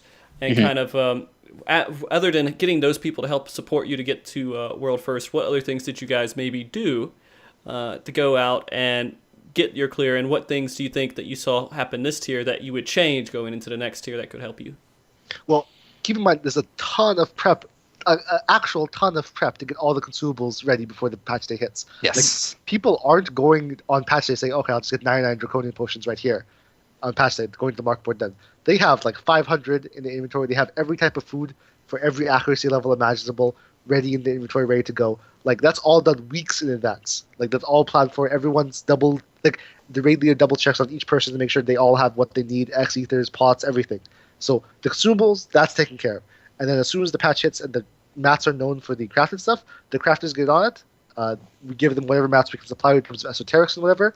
And then the crafters are paid for their work and everyone's happy, hopefully. Okay. Yeah. Was there anything this tier that you thought you could have done better? Prep-wise? Prep-wise, no. I actually think we smoked preparation. I know Chyea's team and my team did a lot better than we did in previous tiers in terms of preparation. I think organizationally, we maybe could have organized the system a little bit better, and that'll be something that we'll look to address. In terms of crafting, yes. There's in terms of Elysium FC crafting, we can easily make the system significantly better, but we've learned from the Midas experience, and when they announce Leonidas, we'll be ready for it. Okay. All right. So RE_FST. I'm sorry, I just don't know how I would say that. Do you think A11 will have a cutscene like Final Coil did? I don't know. Probably not. I mean, that's like pure speculation. Yeah. The Final Coil story was so much more epic and drama, and like there was actually a history to Bahamut, and this is just like a robot in a lake somewhere. Robot in the lake. Like, I mean, giant robots is something that you can make really exciting. Brute Justice was exciting. Yeah, Brute Justice was great. But there's no point in Alexander that even matches Terror Flare. Like, Brute Justice is cool and the music's great and everything, but like Terror Flare, like your hands are shaking. Nothing will match Terror Flare, dude. It's terrifying. Terror Flare literally destroyed version 1.0 of this game. Yeah. I mean, nothing is going to match Bahamut casting a game-deleting ability on your party. Yeah. It kind of sucks that they're kind of coming off that epic tier that they had, especially story-wise. I don't know. I still can't imagine how they would actually make it better, but we'll see. They have good writers over there. They just got to put them to the right spot. There's lots of story places to go in this game. Like, there's a lot of lore that they haven't. Also, put me on the lore show, too. I'm good at that. Okay. I'll get you on here with Athos, and you guys can talk. Pretty in-depth. They have a lot of places to go. And, like, Sephiroth was a pretty cool fight. I'm really excited what they'll do with the other Triad bosses. Like, that's actually something I'm really looking forward to. Okay. The Warring Triad? Yeah, the Warring Triad. Like, the Goddess and the Demon. Like, those are Those are gonna be Dark hype. looks like it's going to be really cool. Yeah. Just because I like It's Diablos. Stargate now. It's Stargate. You're gonna go to a different planet. Yeah. Or a different realm. It's not a planet, right? It's like I don't know where we're going, but we're going someplace. okay, that's that's it. We'll get at this on the show. We'll talk about it. Yeah. So Mr. Rager, he wants to know. Okay, he just wanted to know that there's still a bug in A6, and yeah, we were talking about Suguchi bug, right? Yeah. The bug is if you move if you have a character movement, the moment the water explodes, the tornado doesn't spawn.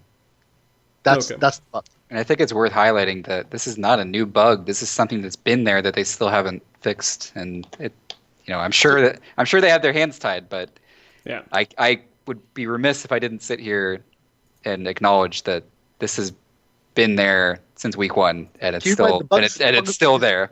Right. The bug isn't like game breaking in terms that you can't avoid it. You can just stand still, and the mechanic will hopefully always perform as planned if you just stand still. But if you're moving, all hell breaks loose. I'm glad I learned that here because we haven't hit that point yet, and I'm sure don't move when you're stacking for compressed water, and you'll be okay. When the water debuff is counting down, make sure you're all standing still, or the person with the water debuff is standing still. Okay.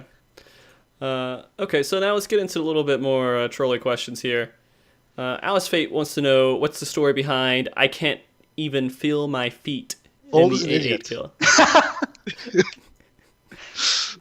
Well, he's not an idiot. He's just an exemplary buffoon. Okay. Exemplary from idiot to exemplary buffoon. Okay. So fold at the end of A4. I think we were honestly delirious at the end of our A4 kill. We were delirious. I think Chyea was crying. I was actually crying. It was done. Spent a month on that fight. It was dumb as shit. And I don't think any of us, could even have imagined that the boss was dead. And we said some really dumb things. And Fold, you can hear him trailing off at the end of the sound clip that I can't feel my feet. So at the end of A8, he paid homage to that. Okay. I got it. Yeah. That's great. I This tier, just to say it real quick, did you enjoy this tier a lot more than you enjoyed the A4 tier? Significantly. A4 was a garbage tier. Like, okay. A1 and 2, world first, okay, going in there and banging your head against it. Wise. Yeah, no, but like the Nisi is one of it is the worst mechanic they've ever put into this game. Like, doing Nisi is garbage. I don't know. Chyea and I are allowed to have you guys differing viewpoints on this. I don't think Nisi was that garbage. What I thought it was the damage values of the fight were garbage. That's true. It was too high. Yes, I think the damage values were too high, and that made Nisi a headache. I think if the damage values were tuned down, Nisi is actually a very interesting mechanic. The fact that you have an unlivable Mortal Revolution, unless you have 5 weeks of HP, while carrying a Nisi, is obnoxious. Yeah. The Nisi passing back and forth is not too difficult. That's a pretty simple mechanic. The fact that the Nisi damage was high and the mechanic damage, the lasers and everything going around was also high. Yeah, that was with Nisi, with Discoids. It's just a lot of damage. Okay. The amount of times the healers just died to taking a Discord and a Nisi tick was uncountable. Like, did you enjoy this clear better than when you got this down, Layla? Were you happier at the end of this clear than you were at A4? I was happy for both. For me, this tier was more fun to play, but the race wasn't as fun. Okay. I can describe it as that. The fights were more fun. The race was not as fun. My favorite race, my favorite memories of this game are racing against Lucrezia. It's just, and I don't think that's going to change. Not having my buddies from across the ocean to compete against, there's a part of me that's missing. We need a new beast from the east. We need a new beast. We need a new beast from the east. If we can get some translators in the chat to get in contact with somebody over there to redo it and make a new Lucrezia, please, I'll work with you. We'll make it happen. They also had a sicko website. Whoever made the Lucrezia website, please come contact us. But I did very much enjoy this tier. The things that I enjoyed of this tier, while maybe it wasn't the competition aspect of it, I enjoyed the mechanics and I enjoyed taking a brand new team through a progression cycle. Those were both really enjoyable, and I think my team enjoyed all of that as well. Okay. I don't know how to say this name right. I'm going to just try it and slaughter it. Anecdotes asked Layla about his attempt to justify taking anything over Scholar and then realizing it's just too good of a class not to have. So on my stream the other day, I was trying to make a sound argument for bringing an Astro over a Scholar when you're concerned with mitigation. And I tried very hard, but Scholar is just too good.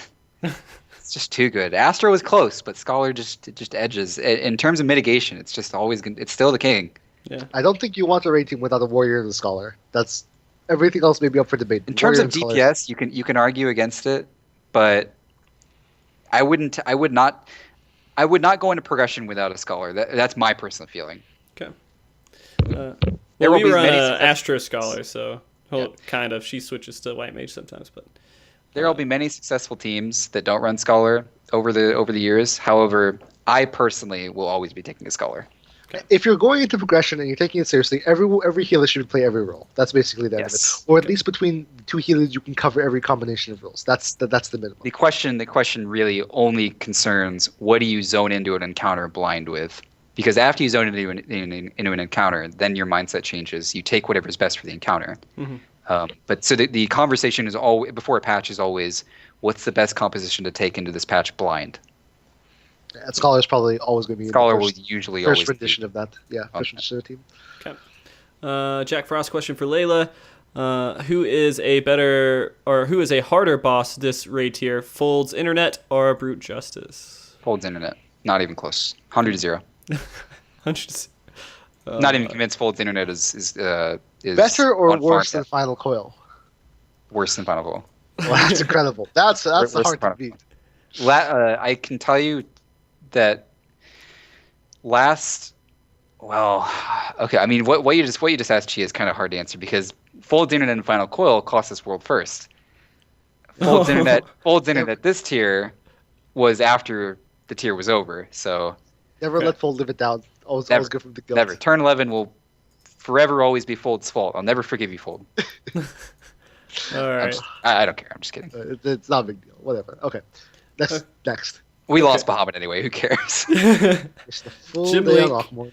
Jim Link 1994. Speaking of Twitter, how do you guys regulate what Mutiny and Fold are shit posting? There's no regulation. The trick is to not regulate it at all. Okay. And let them shoot themselves in their foot if they want to. That's my viewpoint. They're also expert shit posters, so they have Yes. it on lockdown. Yeah, it's pretty Very ridiculous. experienced. They have a lot of tech. All right, and this is a question for Chyea. Is Foslet OP in Lords of Dominion? No, he's actually really bad. He has a copied ability. I'm not- wondering this. What ability does he have? Let's go find out. Hold on. Let me go find my Foslet. Find out what. It's not very good. It's the first funny thing I did that after- you know that that's a thing. I mean, I'm going to be honest. All right, everyone should know this right now. If you want to have a good time, go play Lords of Dominion Challenge 1 through 25. But there's nothing past that. I don't have fun doing anything else past that. It has the wolf pup potency thing where it does an AoE line potency thing, but it's not very good. It's a lot of potency, but it costs 30 and it moves at 3 speed, so it's not really worth it. It's I'm going to have a Lords of Dominion show, and I'll bring you on that one too, Chyea. Yeah, I'm telling you, He is the Lady of Verminion. I have the best of Verminion. But I have to have. It's not. It has to happen now because there's no.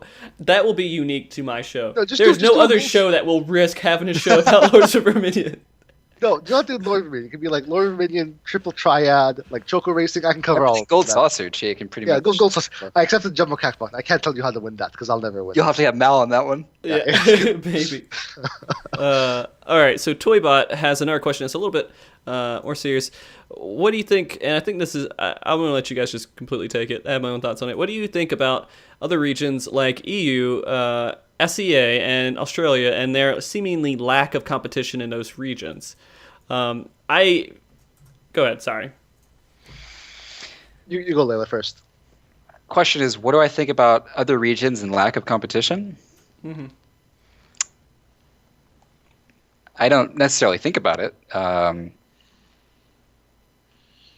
don't think it has anything to do with region. If that's what the question's asking, I think just overall there's a sort of waning interest in competition as a whole in this game. So Yeah. I think it's prevalent in NA as well. I don't think there's many NA groups that are I think competitive there's right now. almost more in EU than there would be in NA, but I don't. I think there's more competitive EU groups than NA groups. Yeah. I think that's for certain.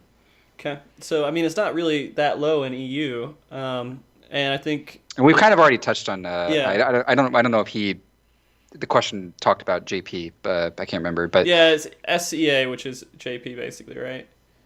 um, Southeast Asia. JP, they don't really concern themselves with the world first race, so they're not going to be trying to compete. Yeah. But we're hoping for it. I will Come back, always encourage Lucrezia. people to, be competitive. I think it's a lot of fun. Okay. All right, so that's actually all of the questions that we have. I think that we've achieved it. We've gotten through a lot of questions. We've went through 3 hours and 15 minutes right now. It would be almost at 4 hours if we started on time. Ooh. This has been a show. It doesn't feel like And the it, stream though. didn't go down. The stream didn't go down after 3 times of it going down. It stopped. And it wasn't a consistent thing. At least it happened all in one little section, so that's a little bit easier to edit out.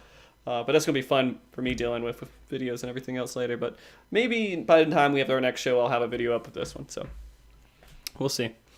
So real quick, I really appreciate both you guys coming on the show. Layla, we've been planning the show for a while.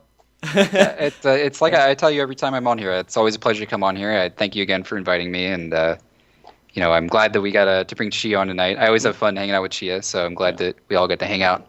Yeah, Chyea, you've been great. There wasn't a lot of keyboard typing, and you stopped folding your cards when we started the show, so that was great. Sorry, always a plus. Yeah, and I appreciate you coming last minute too. I think Caraway just had something come up, and he wasn't able to make it on time. If Caraway's listening, I think I did a good impression of you. So He did a very good impression. Yeah, excellent impression. And so it was awesome having both you guys on here. It's been fun talking, and I really enjoy it every time we get into a show like this, and I just go through it. And I'm going to be honest, half the questions I asked you guys, I totally didn't even think about asking them until it came up, and that's fun to me. Yeah. So I always enjoy coming on. Just we could just talk for hours about is there stuff going to that we like be a talking section about. where we do shoutouts? yeah, Yes. this is part where we do shoutouts. And Is it right now? you want to do do you go first? I do. I want everyone on the Aether Data Center to queue for 4v4 ranked feast right now. Go find 3 of your buddies and let's queue. I'm starting the team right now. Let's go. Okay. Play you right now. Is it pre-made or solo? you Pre-made, said? yes, pre-made. Okay. Pre-made on Aether Data Center. How long are your queues right now for that? I don't know. We have to queue to find out. Oh, okay. There you go. So good luck with that. Do you have any other shoutouts, Chyea? No. I don't have a Twitter. I don't have a Twitch. Don't follow me. Don't find me. Don't talk to me. All right.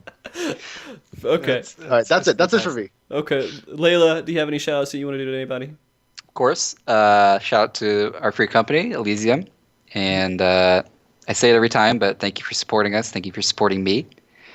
Shout out to my raid team.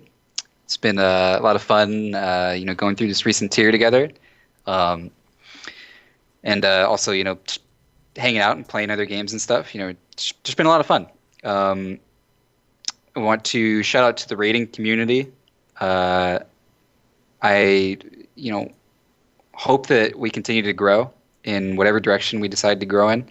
I don't want there to be this cloud of the community's shrinking, because it doesn't have to shrink. It is what we make it. So, let's work on making it into something better than it was the day before. And that's really all I can ask for. Shout out to you, Frosty, for hosting a great show. Another great episode. Thanks for having both myself and Chyea on. I speak for both of us when I say we enjoyed our time here. You guys are a pleasure. And shout out to chat. Yeah. Thanks for hanging out with us despite your stream going down a couple times. Yeah, most definitely a shout out to all the people watching right now and going through that whole stream going down a few times part. And I mean, when Twitch is having leagues going on, there's not much I can really do. Yeah. Sometimes they're going to go down. Seems like it was on Twitch's end. Yeah.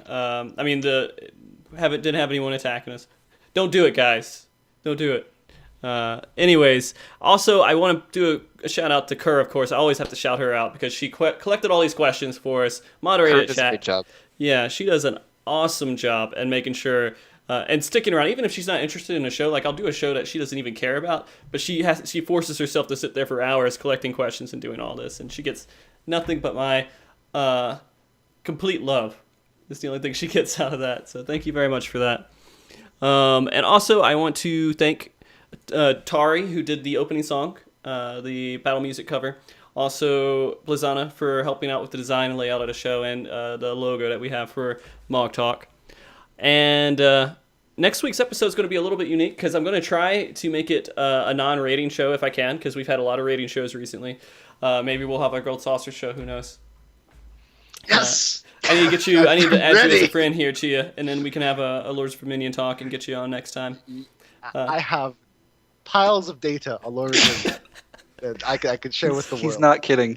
I'm really excited about this. You might not see it because I'm laughing, but I am actually excited to hear that because that's super unique and I think would make a really good show. I do ask, if you do choose to include me on the Lord of Dominion show, I would have to get my compatriot in achievement grinding, Mal Reynolds, because okay. That would be an amazing show. It would be. I'm supporting. It would be this actually notion. be a good show. But I'm supporting this notion. All right, then I'm going to put it in the works, guys, and we'll make that happen. I don't know if it'll be next week or when it would be, but I'll make that happen. That's exciting. So if you guys want to find out exactly what we're doing next week, I need to kind of make sure I got all the pieces together. Follow me on Twitter at FrostyTVStream. Follow the channel if you like this show, and I do normal streams that aren't really that exciting, just casual rating usually, and maybe some various other games otherwise. And Feast. Now I'm doing Feast streams too. Chia. The Feast launches in 3 days. Yeah, I'm trying to be a solo queue master, man.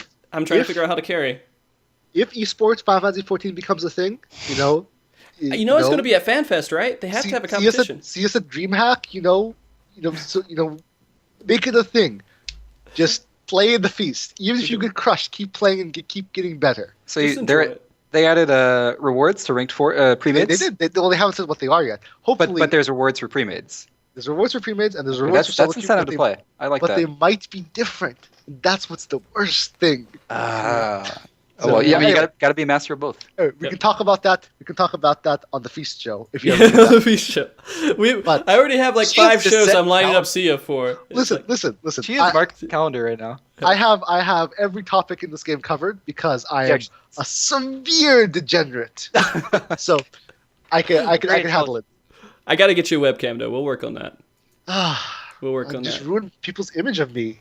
Just go in with a mask or something. You can be awkward. You can do a little anonymous thing. If I need a webcam to become a Frosty TV patriot, the webcam that I will get. All right, we'll do it. We're doing it. I'll send you $20 on PayPal, and we'll make it happen. Wow, they can be charging me for. Okay, anyway. No, you're not sending me. I'll send you $20 on PayPal, and you can go buy a camera. Oh wow. Yeah. I get paid for this. It's my job. It's not paid for. It's it's for a webcam. Yes. Yeah. I've done that for one of our guests before that came on because, some people he did a lot of work for a show before, and I figured I might as well. But, anyways, thank you guys for watching us. We will have the show next week. We're taking a long close down for some reason. I don't know because it's really hard to get away from these two. They're awesome. We need to host somebody though, and I usually, of course. You guys host somebody. You guys know who to host, right? Chyea watches Twitch all the time. I don't watch Twitch all the time, but I see that Joe Fails is there and he PvPs. Okay. So perhaps hosting him might be the best choice. All right. We'll host him because of Chia's support. Actually, no. There's someone. Hold on. No, don't host him. Don't. Oh, crap. He's going to be pissed off if he ever heard that. Host him. Host Tiffy XY because they're doing Gilgamesh 4v4 queues. Tiffy XY? Yes. All right. Okay, so they are doing PvP. Hope Joe doesn't see this and he'll be really pissed off at you, Chyea. But you guys do have all of the power here. Joe can be pissed off at me. I'm okay with it. Okay. All right. I love you, Joe. So, anyways, guys, I'm going to give host to Tiffy XY. Let me do a shout out here. Tiffy XY. and then I'm going to host them, and you can watch some PvP action here, guys, which is coming up soon. It's going to be really exciting to see how that evolves over the next couple of days. And again, if you enjoyed the show, remember to follow. If not, then you don't have to follow. It's okay too. I'll be seeing you guys next week, and have a wonderful week. Bye, guys. We do the Arco wave. Oh yeah, you can't see Chyea waving, but it's okay. Bye. Behind his computer right now. Yeah, his dog's waving, I'm sure. Yeah. I'm actually going to play with my dog right now. Not Ludley, but just normal pet. I'll be back. I'm glad you I'll be added back that later. to it. That was excellent.